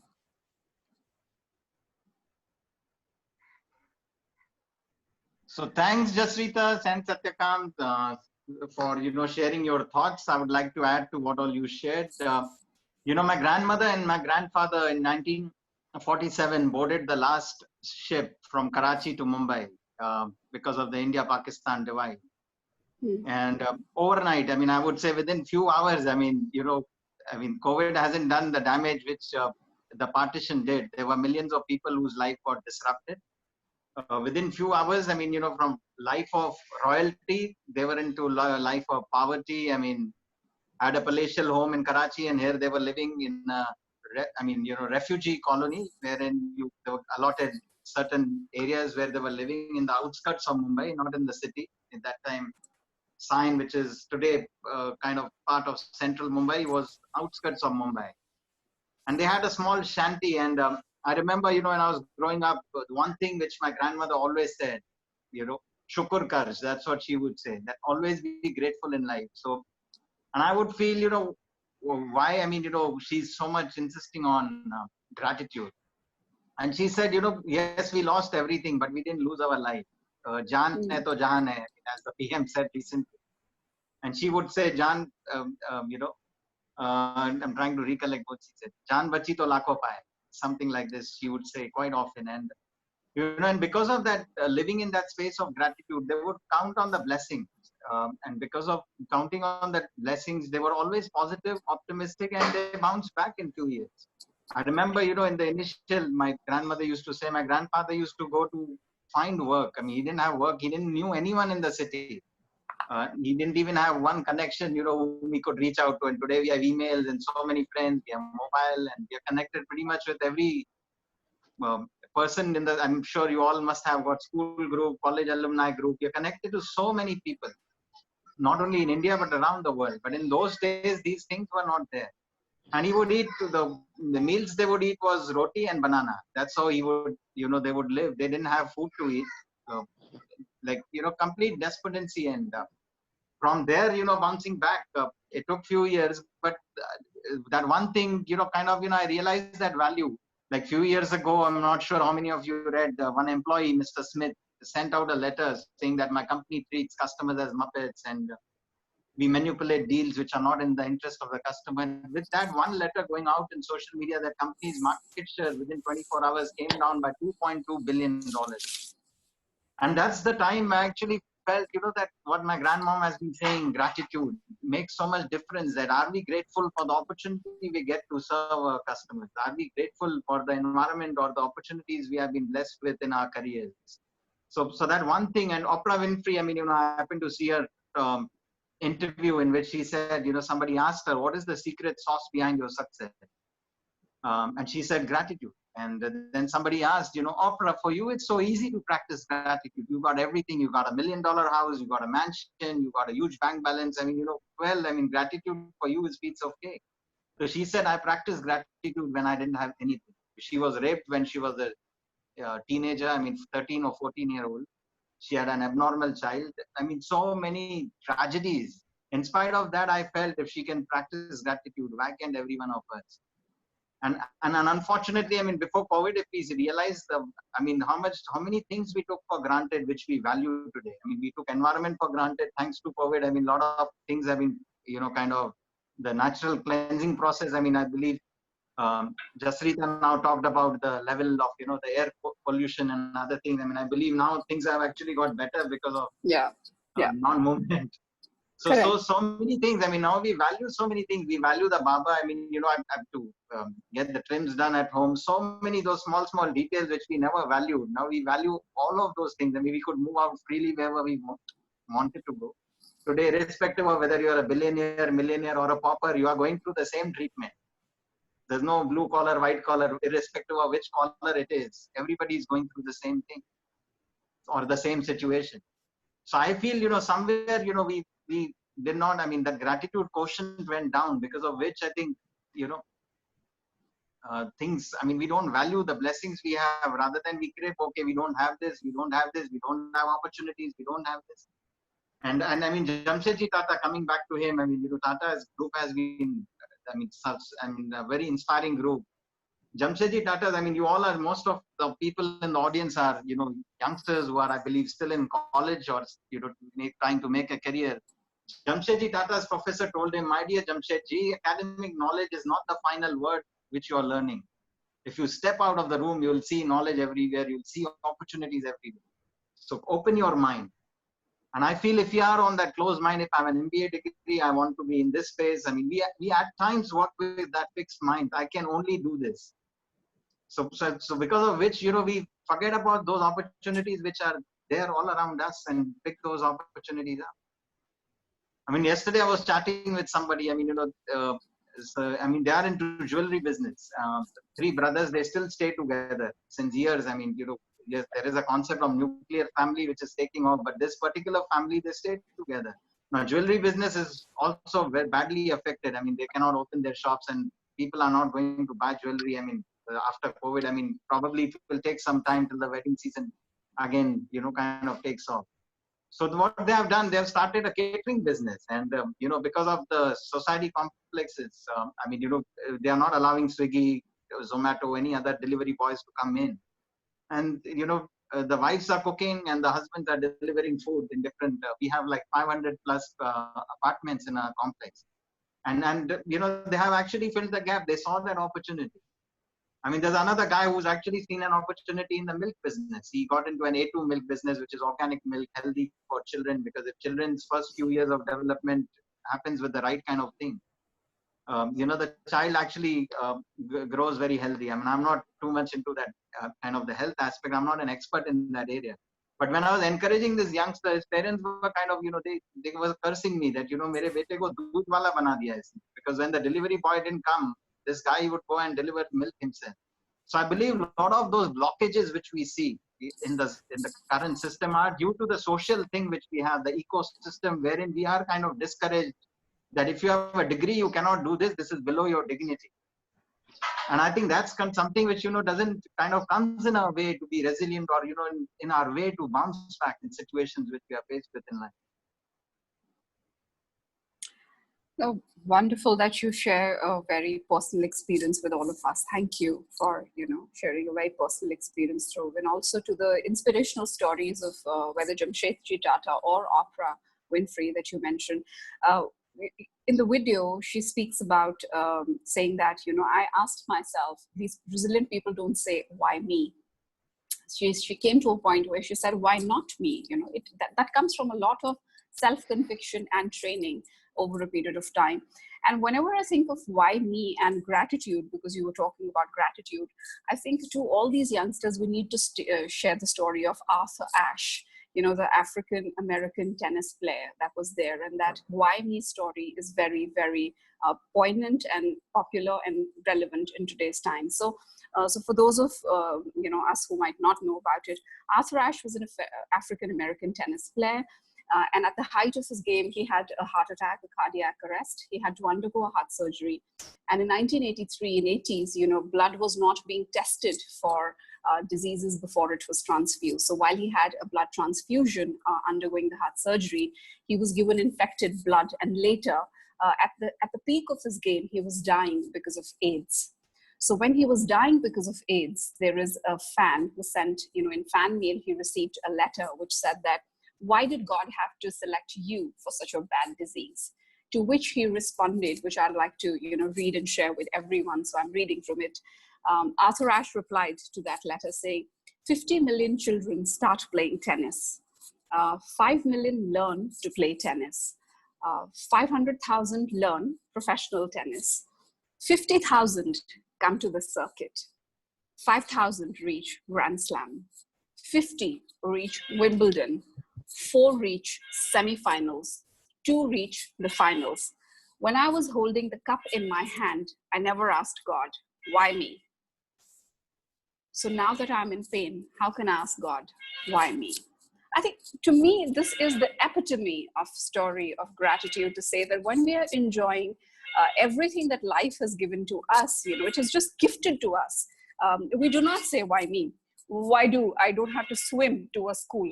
We don't say, we obviously heard these stories about our grandparents who had to swim just to go to school.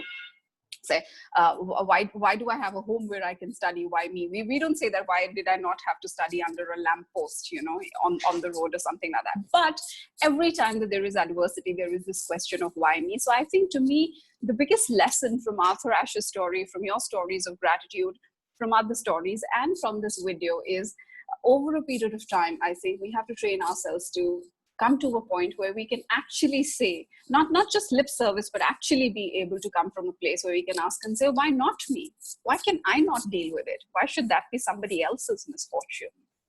So that to me is very, very poignant and very relevant.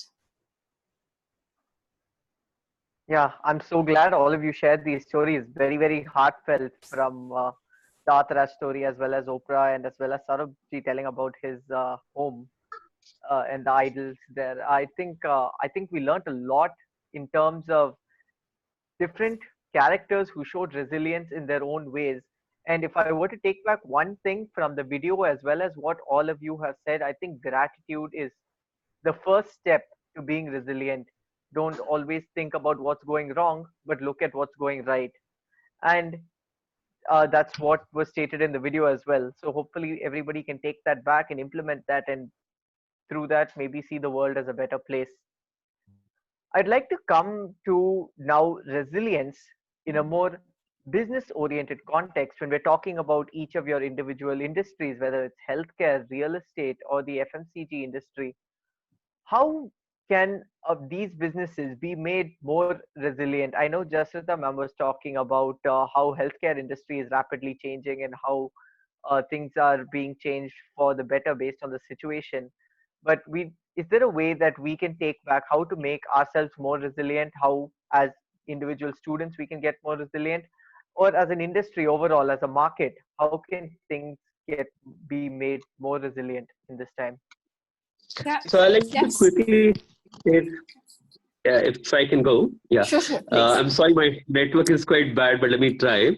So I think one of the examples that we have faced in Britannia itself, right? So our share price in December was about $3,000. Came COVID, it collapsed to 2,100, right? And it seemed like the end of the world with the stock prices falling by 50%, right?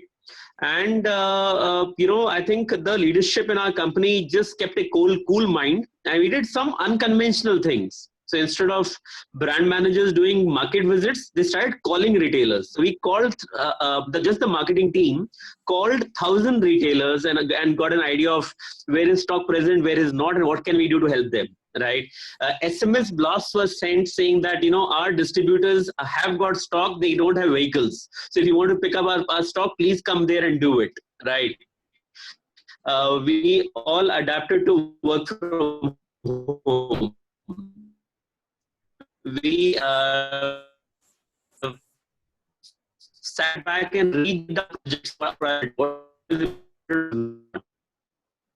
We decided to focus. Can't hear you. Yes, so you're breaking up. If you could just repeat that last part. Chain, right? And for the so we run so basic chain is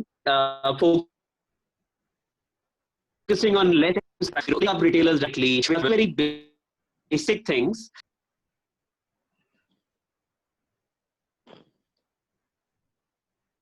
Yeah. Hello.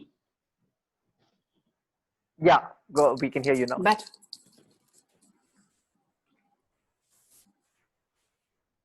Yeah. So with some very from 3,000 down to 2,100 today. So we are actually getting the highest market because we just did the basics. Basically ensure that we just apply the stocks to you and just so we can forget about all the.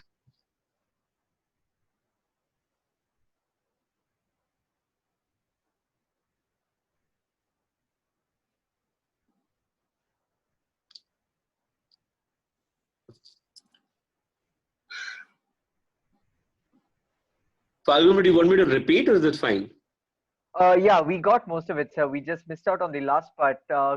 So I think the key takeaways were that the board was generally calm and taking things slow and steady. And was that the message that you were trying to convey? That's what I took back from this. Yes, yeah. So, like I said, the story of the comeback of our share value from a 3,000 in December down to 2,100 in March, back to 3,400 now, right? Was that we just focused on the controllables. We focused on our marketing and sales people directly calling retailers on phones, giving them SMS blasts on the fact that our distributors are open, focusing on the top 20 SKUs and ensuring that we are manufacturing what the consumers require instead of going for too much of range, right? So very, very basic strategies, but just ensuring that, we can do the best that we can and focus on our controls and forget about what we can't control. Yeah. Perfect. So I guess slow and steady wins the race in this case, doing things in a methodical way instead of being quick and reactive. There's no point reacting just as fast as the surroundings. You never know what's going to happen, I guess. So that is valuable. Thanks for sharing that with us. Go ahead.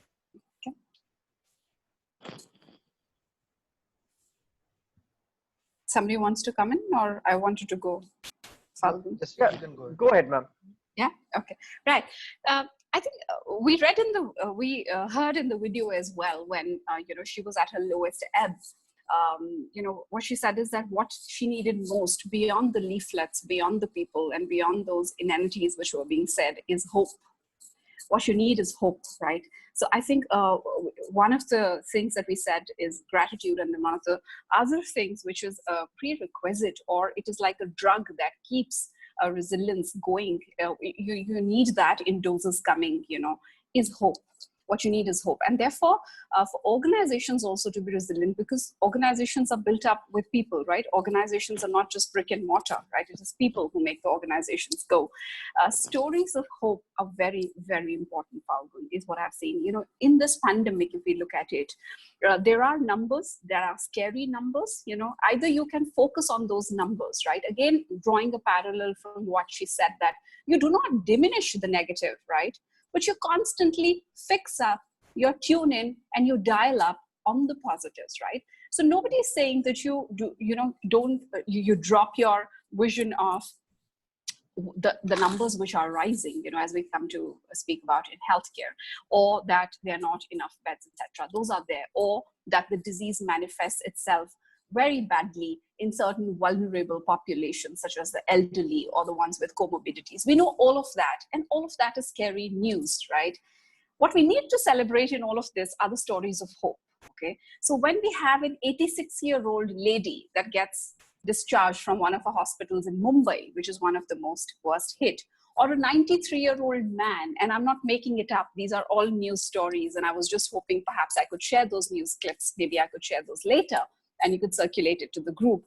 A 93-year-old man who recovers from COVID, we make a big song and dance about it, because those are the stories of hope, which tells everyone that if that 93-year-old could do it and go back home, I can do it too. I do not need to fear the disease so much, which doesn't mean that you go on the road and have indulge in reckless behavior. But it is to say that your life doesn't come to a standstill, and you do not make it worse than it actually is. So I think the stories of hope, of patience, of recoveries, those numbers that give us hope rather than the numbers that scare us, are very important. And that is something that we've been trying to do in healthcare. It's certainly at Fortis. The other is the story that I wanted to talk about. One of our doctors, again in a hospital in Mumbai, he was down with COVID himself.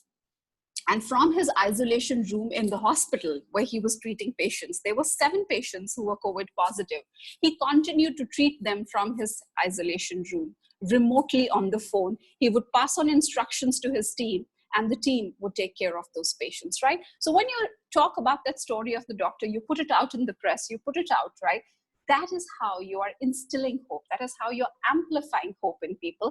And you're giving that dose of morale or motivation to maybe perhaps that nurse who's, like you said, there are 2 kinds of people, one who have it and the other, it is thrust upon them, right? So maybe many of them are in because they feel that they're positively predisposed towards service and all of that, but some of them could just be doing it as a job. And therefore, when they read those kind of stories and they see that happening, perhaps it gives them that dose, that nudge that I need to show up at work. Yes, there is a risk for me, but I still need to take precautions and show up and work every day. Yes, there is a risk that I could be carrying the virus home to my underage children and to my vulnerable, parents, but I still need to be there for my patients. And that is when you have this kind of a workforce which is showing up, those nurses and those doctors and those technicians which are showing up for work every day. When you have this sort of a doctor, who motivates the entire ilk, not just in the organization and beyond, that down with COVID continues to treat. Those are the stories of hope that chug the engine and make organizations go, right?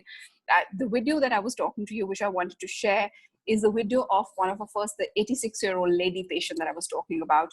We had all the hospital staff lined up at the pathway of the hospital, and as she was being sent off in the ambulance, we had about 200 of our staff members who cared for her clap, and that is a sort of a warm send-off that we gave to her.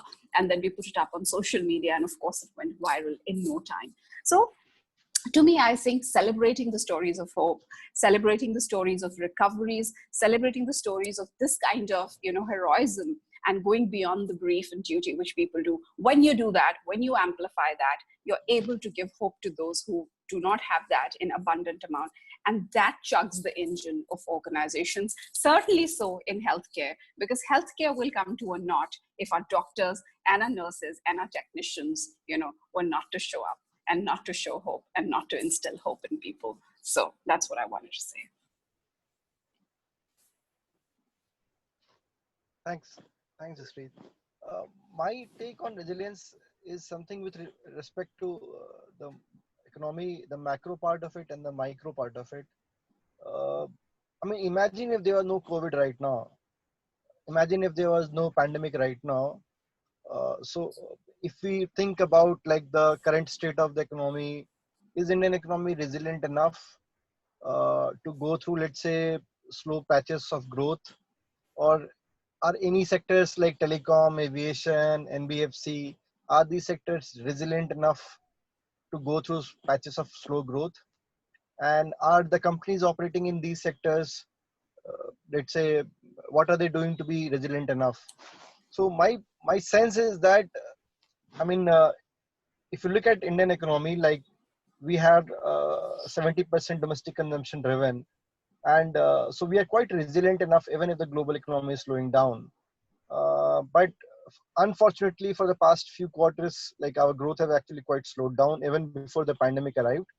And obviously there were some changes happening, some major landmark reforms were being taking place, because of which the economy suffered. And unfortunately, then this pandemic happened.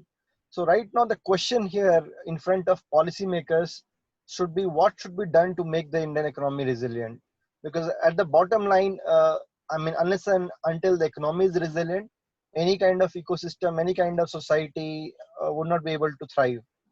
And I think that's where we need to understand that any kind of policy making which happens in terms of relief measures, either towards, let's say, certain sectors or certain industries or certain class of population, those need to ensure that. So my sense is that when policymakers are meeting, they should also look at taking measures and would measure to provide resilience to the Indian economy. Especially if you are looking at my sector, which is the NBFC, HFC sector, we have been in a downswing since the last 2.5 years, almost since September 2018. If you look at telecom, it has been in a downtrend for almost like last 5-6 years, for whatever reasons, regulatory, non-regulatory, etc. So, and if you look at two-wheelers or four-wheelers, they also been in a downswing for the past 1 year. So something which has been happening in the economy for the last 1.5 years, even before this pandemic arrived. So resilience does not mean only reacting when you are at the bottom or when you are at the top. Resilience also means taking measures when you are in the normal phase of life and you know that something is going to go wrong. Then you need to take measures to ensure that you do not go to the bottom. So to me, resilience is also forward looking. I need to be taking steps and actions to ensure that we do not fall to the bottom. Because when you fall to the bottom, that possibility, that probability of hope actually goes down. And hope is a very what you call is rare thing in psychologically. That most of the things which are happening around us tend to make us look very hopeless or something.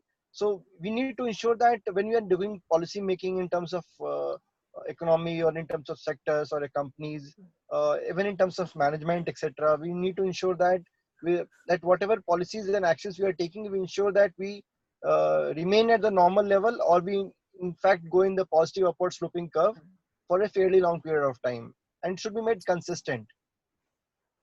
So that's what my feeling and definition of resilience is. Wow, that was amazing, amazing insights all of you shared. What I would like to add to this is, I had the privilege of working with the Indian Space Research Organization, and based on my experience with them, I feel, visioning exercise in current times makes a big difference. Are people aligned to a broader or a bigger vision which an organization has? Because many a times, unfortunately, people don't even know what is the vision of the organization. At times, it's written on a piece of paper or it's hanging somewhere in the organization. So what vision does, like ISRO has a vision to harness space technology for human development or human upliftment. So because of which, and the way they function in a missionary spirit, most of the people who work there. And they work with the what else mindset. What else can we do to make a difference in the society we operate? I mean, many don't even know. They feel ISRO or about Chandrayaan or Mangalyaan. They are much bigger and much wider than Chandrayaan and Mangalyaan. The Orissa crisis we saw in the previous episode, we lost over 10,000 plus lives. In the recent one, we lost only 7-8 lives. That's something which they did to make a difference. There were satellites which were deployed, which were tracking the movement of the cyclone every 5 minutes. ISRO serves Indian Army, which serves in the Siachen Glacier, which is a rough terrain, minus 50-degree temperature. They provide the outfit, which is a thin outfit, due to which the load which our soldiers used to carry earlier has come down significantly. Coming to railways, they serve railways also. I mean, I'm not sure how many of you have seen the movie Bhag Milkha Bhag. In that movie, you will see Milkha Singh, prior to joining the Indian Army, used to make his living by stealing coal from the goods train. And this problem was prevalent in a digitally savvy or digitally evolved country for 70 years. And they solved it. They are real-time tracking 700 plus trains from the time the train starts till the time the journey ends. And they have solved this problem.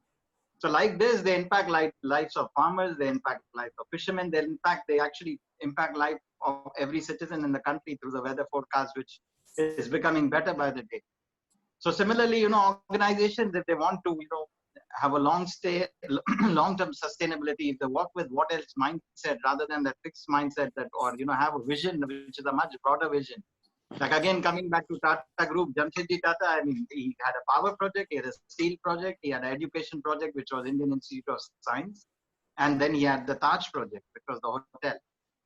These I felt were like the 4 pillars, I mean, on which the India actually rose after we were done through the British rule.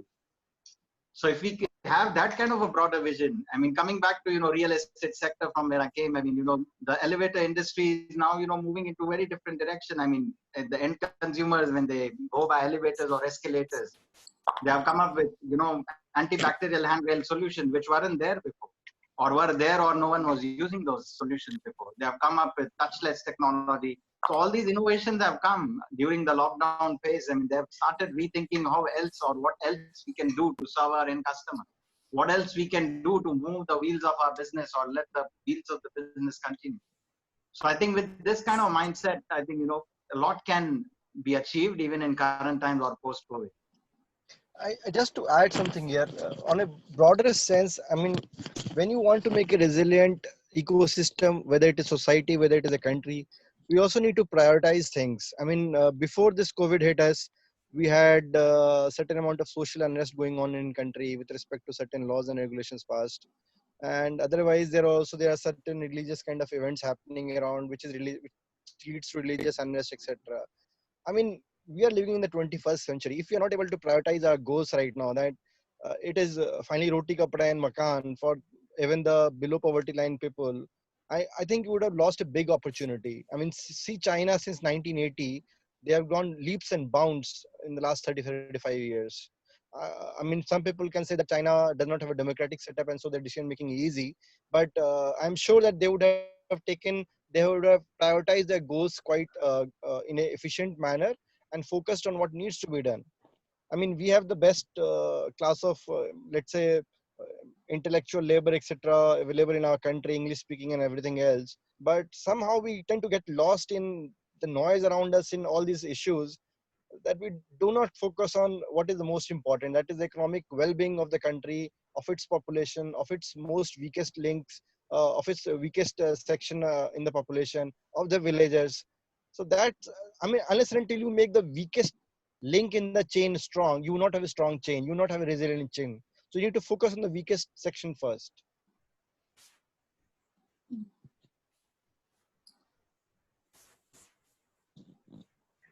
Brilliant. So thanks all for your input. I'd like to now, we'll continue with this conversation, but I'd also like to get the audience members involved. If there's anybody from the audience who feels like they have any questions or have their opinions that they would like to share, please do turn on your video, turn on your mic, and join in on this conversation. And in the meantime, Satya, sir, I wanted to ask about the NBFC region as well, about what these type of companies are doing in this financial scenario. Are they facing too much? Are they facing a heavy recession, or are they coming up with new frameworks or new portfolios to help people with their investment needs or with their loan needs and things like that? I think broadly what has happened for the past 18 months in NBFC HFC sector is that the sector as a whole has been trying to conserve liquidity. That is, cash is king right now. So, I mean, from, you can name any company, people are far more conservative on their ALMs right now, asset liability mismatches, etc. People are far more, let's say, forward looking in terms of ensuring that the cash is available on their balance sheets for a fairly long period of time. So people are tending to be far more conservative than it was before September 2018, and which is a very good thing which has happened.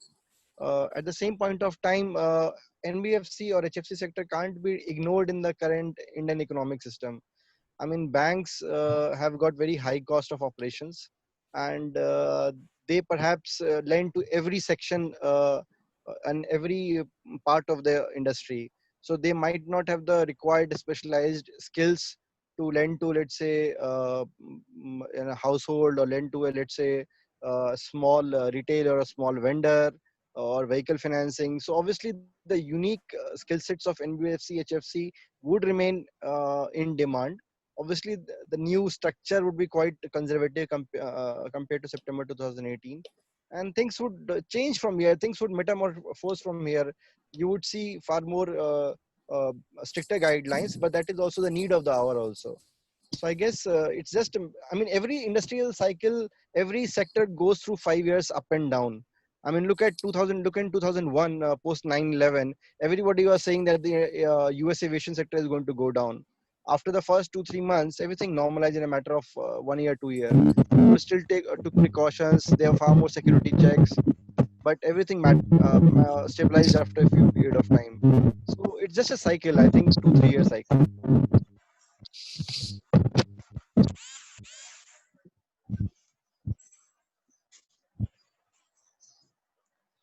Hello. I think Saurabh sir is trying to add something. Yes, fine. Yeah. Yeah, I think there's an audience member trying to ask a question. If any of the audience want to jump in right now, that'll be great. So I had a question. Yeah, basically, this Atmanirbhar Bharat has been talked about a lot. The government is, urging people to consider startups and business more seriously. So, since you guys have been in the corporate world for quite a long time now, so how would you advise these students, to mentally prepare themselves for the arduous and journey which startup is? And the odds are also heavily stacked against us. So how do you think one should mentally prepare himself? Yeah. So should I try that, Falgun? Yeah, go ahead, please do. See, I think it is very important for all of you to realize that you guys are going to have 40 years in your career. Yes, sir. Yeah. So it's a long thing that you will wait for, right? In that 40-year long career, these will be 2 years, which will be tough. It will be probably an anomaly. It will be probably something that will get you to try to do different things. Yeah. But things will resolve itself. Things will stabilize. Yeah. So try to hold true to the vision you have for yourself. What do you want to be in those 40 years? What all you want to do? And maybe this is the time that you do something different. Maybe this is the time which forces you to try startup, try different things. Yeah. But eventually it's a long career. And these 2 years will just add to that. Right. When you look back, maybe after 10, 15 years, you will remember this time fondly saying that, wow, I learned different things. But it will be just that. It will be 2 years of a 40-year long career. Yeah.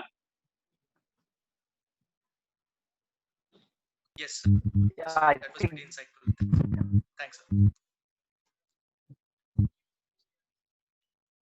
Hello. yeah. Just to Uh, add, hello. yeah, go ahead, sir. Uh, Adding to One that. also needs to be ready to explore. I mean, whatever we think we are best suited for uh, might not be the actual line of work where we actually get into finally. So you should also be ready to explore, and these are the best times to explore because everything is completely fluid. So I graduated from DC 2003 mechanical, and I started my career in a prop trading company in a financial services without any MBA, etc. I didn't have any knowledge about markets, financial markets, or whatever. And I started straight away trading interest rate futures, etc., and macro and all those things. So, I mean, be open to whatever opportunities come to you and accept it. Maybe things which you have not explored might actually work out well for you.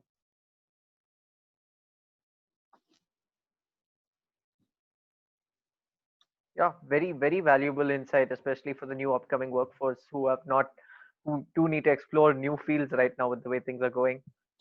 Um, any other questions from the audience? Yeah. Hi, sir. This question is for Satyakam, sir. Sir, it's more sort of a personal question. I wanted to ask, like, the markets being unstable and stocks prices of most of the companies which are dropping down these days. So, is it the correct time and like proper environment to be studying on more how to invest and go into trading? Okay. So, look, your timing of hello. Yeah. Yeah, so I'm saying that look, markets tend to behave in again in 5-year cycles. So whatever goes up also comes down, whatever comes down also goes up. Bottom line is that if you have passion for understanding markets, for adding skill sets related to financial markets, no time is a bad time. Every time is a good time. And perhaps when the markets are not doing so well and the markets are so distorted actually in terms of asset prices. I mean, frankly, if you ask me, global equity should be far more lower than wherever it is right now. It is wherever it is right now purely because of global liquidity. So these are distorted times and these are unique times. And if you are able to understand and experience the market in these kind of times, this kind of learning you would never get in your lifetime for the next 10 years. I'm telling you.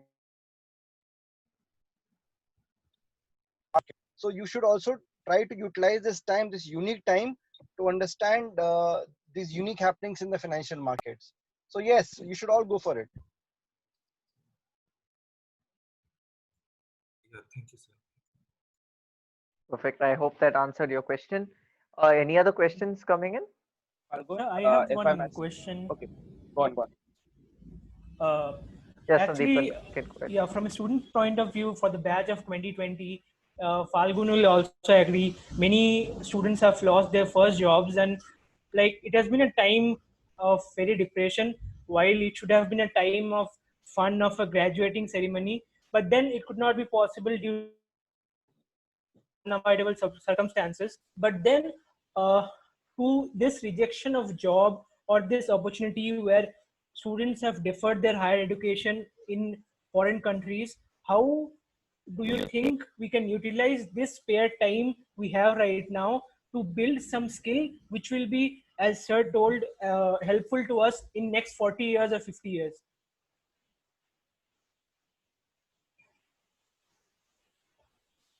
So let's say you are a person who wants to make a career into, let's say, financial markets. I'm assuming just a case study, okay?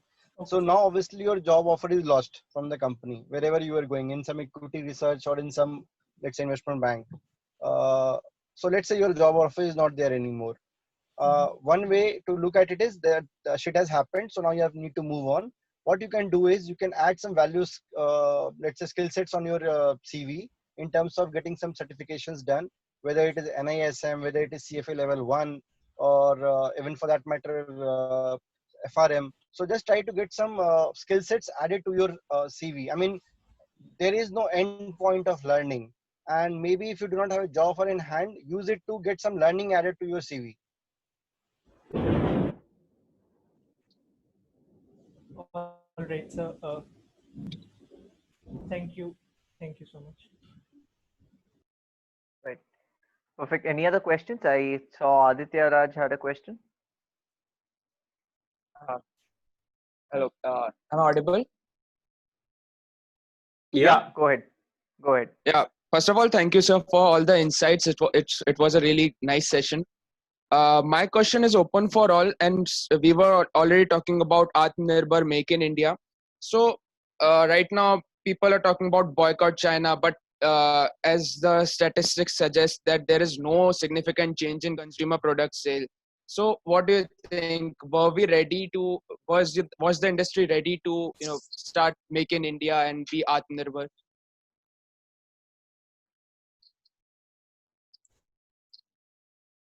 Can I answer this question?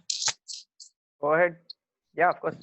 Yeah. Please do. Look, from economic point of view, whenever you put tariffs on your either on your imports, incoming imports, it leads to increase in inflation, especially if those are consumer goods, especially if those goods can't be produced domestically. So if you look in US, when they put the tariffs on Chinese goods, there also the inflation has increased, or just post the increase in tariffs, etc. And after that, the trade war stopped for brief period of time, and they did the first pact, etc. So I mean, it is all good to put tariffs, etc. on Chinese goods which are being imported from there, but we also need to figure out solution for them. So let's say you want to stop all imports of Chinese materials used in auto ancillaries, or let's say in mobile phones. But then, do we have the alternative solutions? Are we going to get those supplies from other countries like Vietnam or Thailand? If not, then we are hurting ourselves. We are ourselves shooting in the foot. So have a plan of action which needs to make you self-reliant. I'm sure that whatever measures the government has announced and is going to announce, it would be not a knee-jerk reaction. It would be a medium-term plan kind of thing. Good answer. Thank you, sir. Yeah, I guess if there's anything else from the students' perspective or from the audience's side, it would be great to hear that.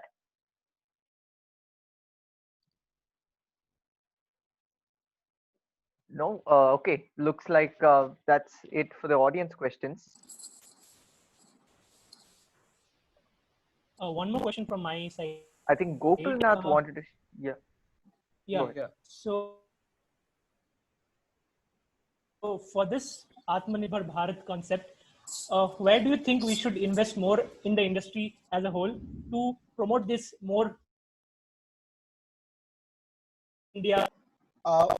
If you ask me, the amount of potential we have in SME and MSME, and the amount of potential we have in construction and real estate, that is huge. If we can only focus on these four sectors, let's say, because MSME and SME are extremely labor intensive, so that gives a lots of job opportunities, especially for people who have lost jobs currently in urban centers and will return back to tier 3 and tier 3 cities and villages. Also, if you look in defense, we can do lots of things because it reduces our import cost, import bills, and these are some of those areas in which we can definitely work upon. I mean, we need to have a plan of action ready for all these things. These are long-term plans. It takes 10 years, 20 years to figure out. And whatever government has announced in Atmanirbhar Abhiyan, etc., these are pretty fine, but it would take some time to execute them.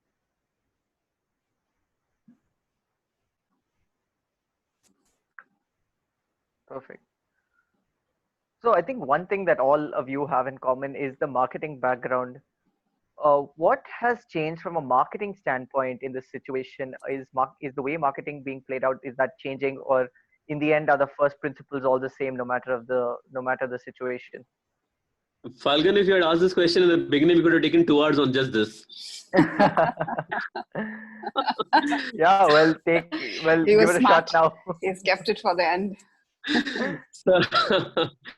So I see the principles don't change, obviously. Right, principles don't change, yeah, but the application of those principles do change, right? So for example, I'm finding it very, very exciting to just observe how consumer behavior is changing, right? The same consumers used to behave in a particular manner.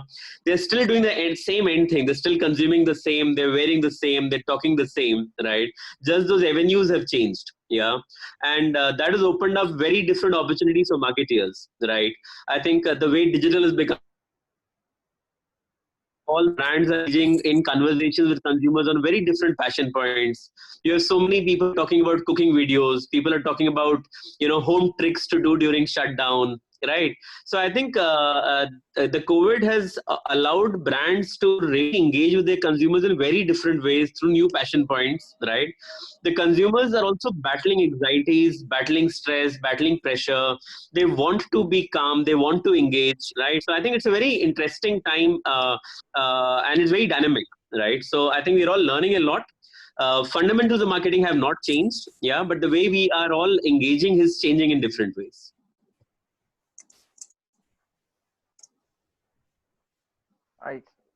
All right, yeah, that makes sense. Would anyone else like to add on to that, maybe from a different perspective? Yeah, so one thing that he mentioned is absolutely that is the gospel's truth, that the basics do not change, but how do you implement those, and how do you apply those? Obviously that has to change, and that is the whole thing, because marketing responds to an environment, and the environment has changed, the equilibrium has changed, so obviously you got to respond to it differently.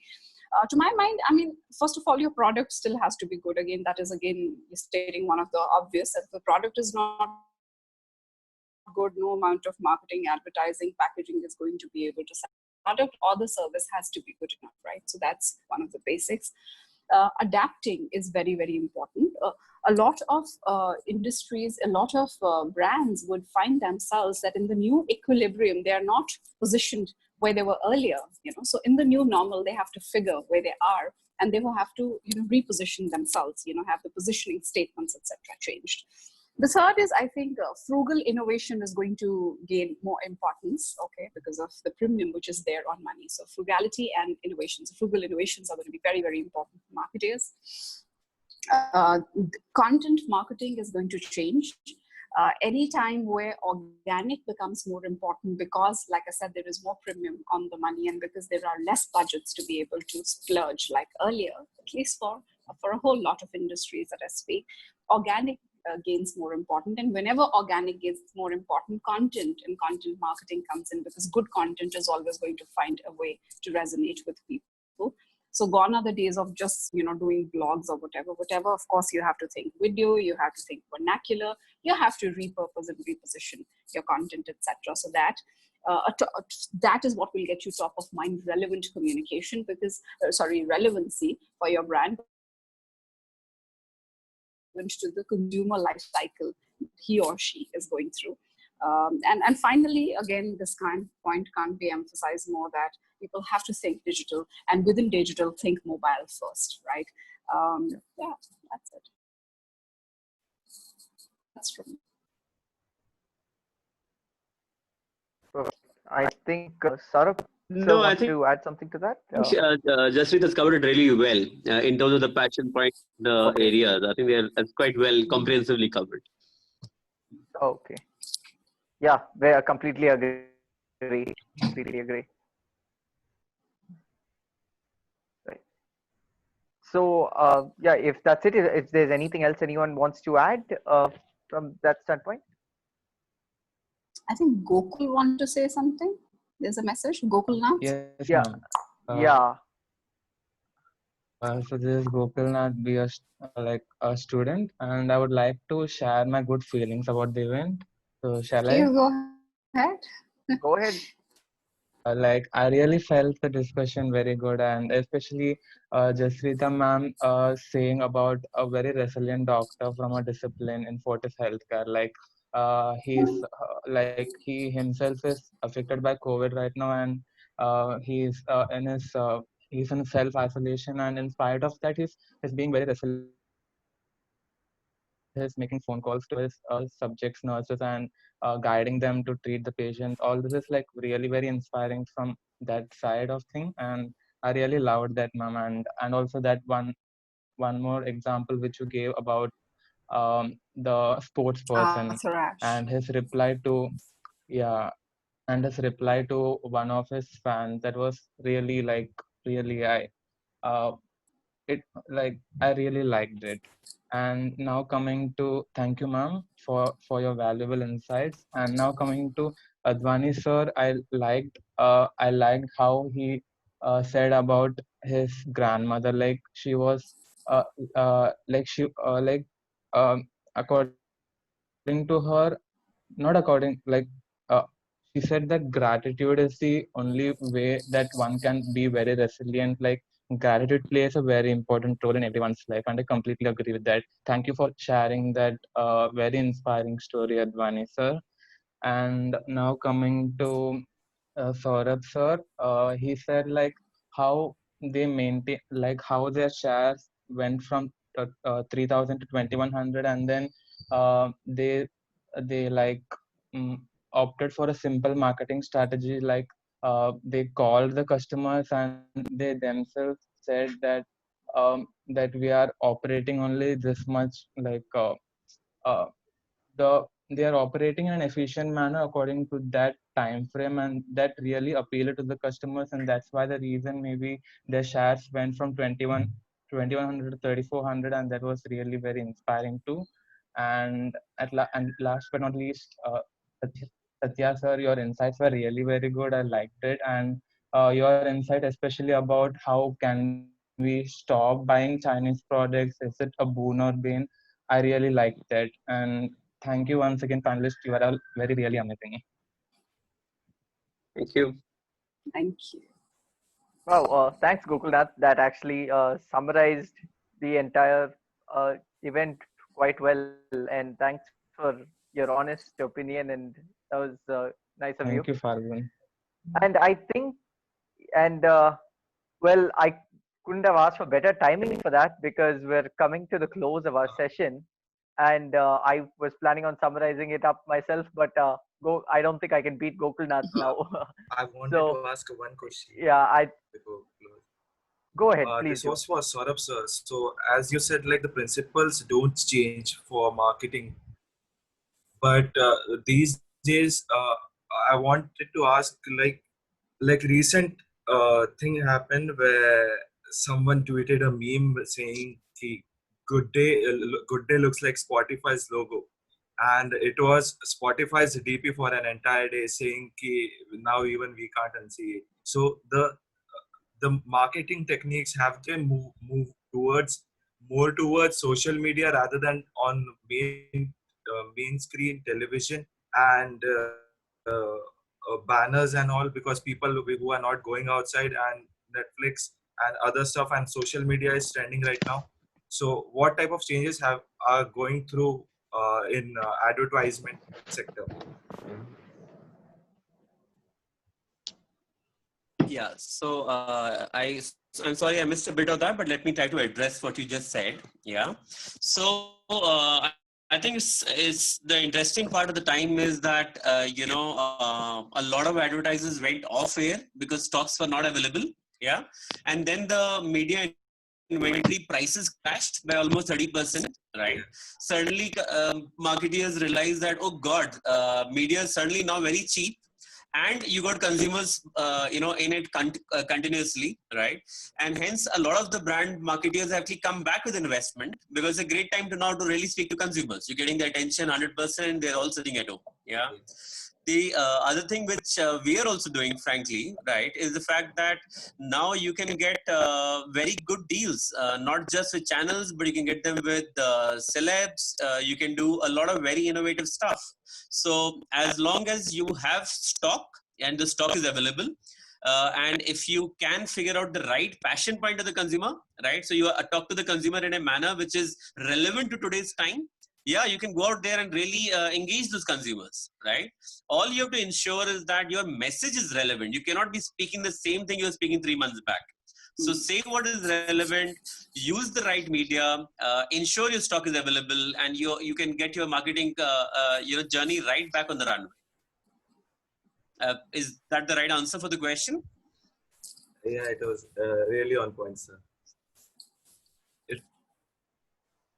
Yeah, I guess marketing is really going to change in terms of budget allocation and everything. We see how Wendy's is doing so much on social media. Their presence on social media is doing so much more advertising than they could have expected through billboards or radios or TV advertisements.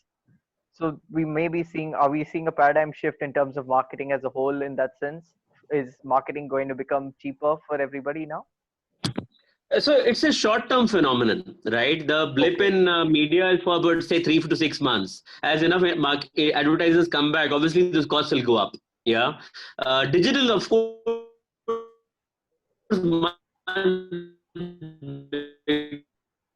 because things like your in terms of investment. Yeah, digital is certainly getting scale, is a lot more relevant. A lot of platforms like Hotstar are now also connected to smart TVs. So marketing will not become cheaper, but yeah, you will have other avenues, and I would say engagement will play a much larger role than just advertising. Perfect. Yeah, that makes perfect sense. Right. So looks like, yeah, go ahead. I believe marketing is, so when you marry content, as spoke about content earlier, and that's going to be important, always important, but these 3 to 6 months, certainly when, those budgets are not there. When you marry content with context, right, that is when the best marketing that happens, right? So sort of spoke about that all you need to have is stock. So obviously for that industry, it's important to have stock. And then think about, we were talking about social media, what recently all the private airlines did.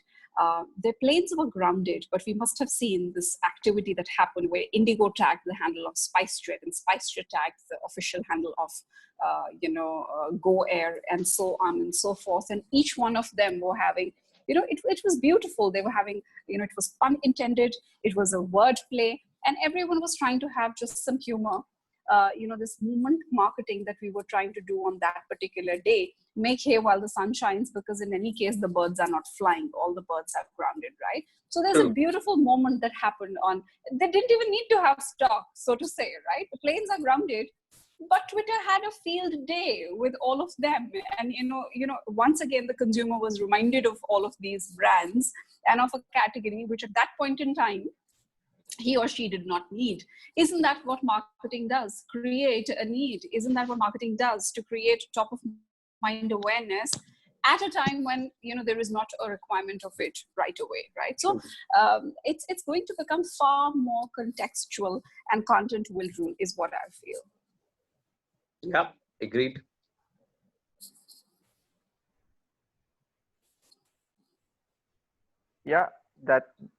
Yeah, completely agree with that point, and thanks for your addition. So it looks like we have come to the end of today's session. I'd first of all like to thank all the panelists for your contribution to this conversation. I think we really covered a lot of bases over here, and our conversation really shifted from a COVID scenario to talking about resilience. And we even got some brilliant questions from the audience about how, as students, they can improve how ready they are for the current scenario. And in the end, we closed with a little bit of marketing and a little bit of knowledge on how the marketing scenario is changing. So really covered a lot over here, went through watched a very interesting video about resilience in the end.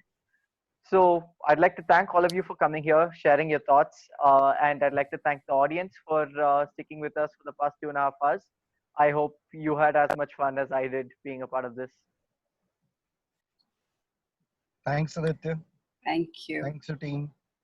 Thank you, Falgun. Thank you, Sankalp. Thank you, everyone. It was wonderful. Right. Well, have a good weekend, and thanks for being here with us. See you. Thank you.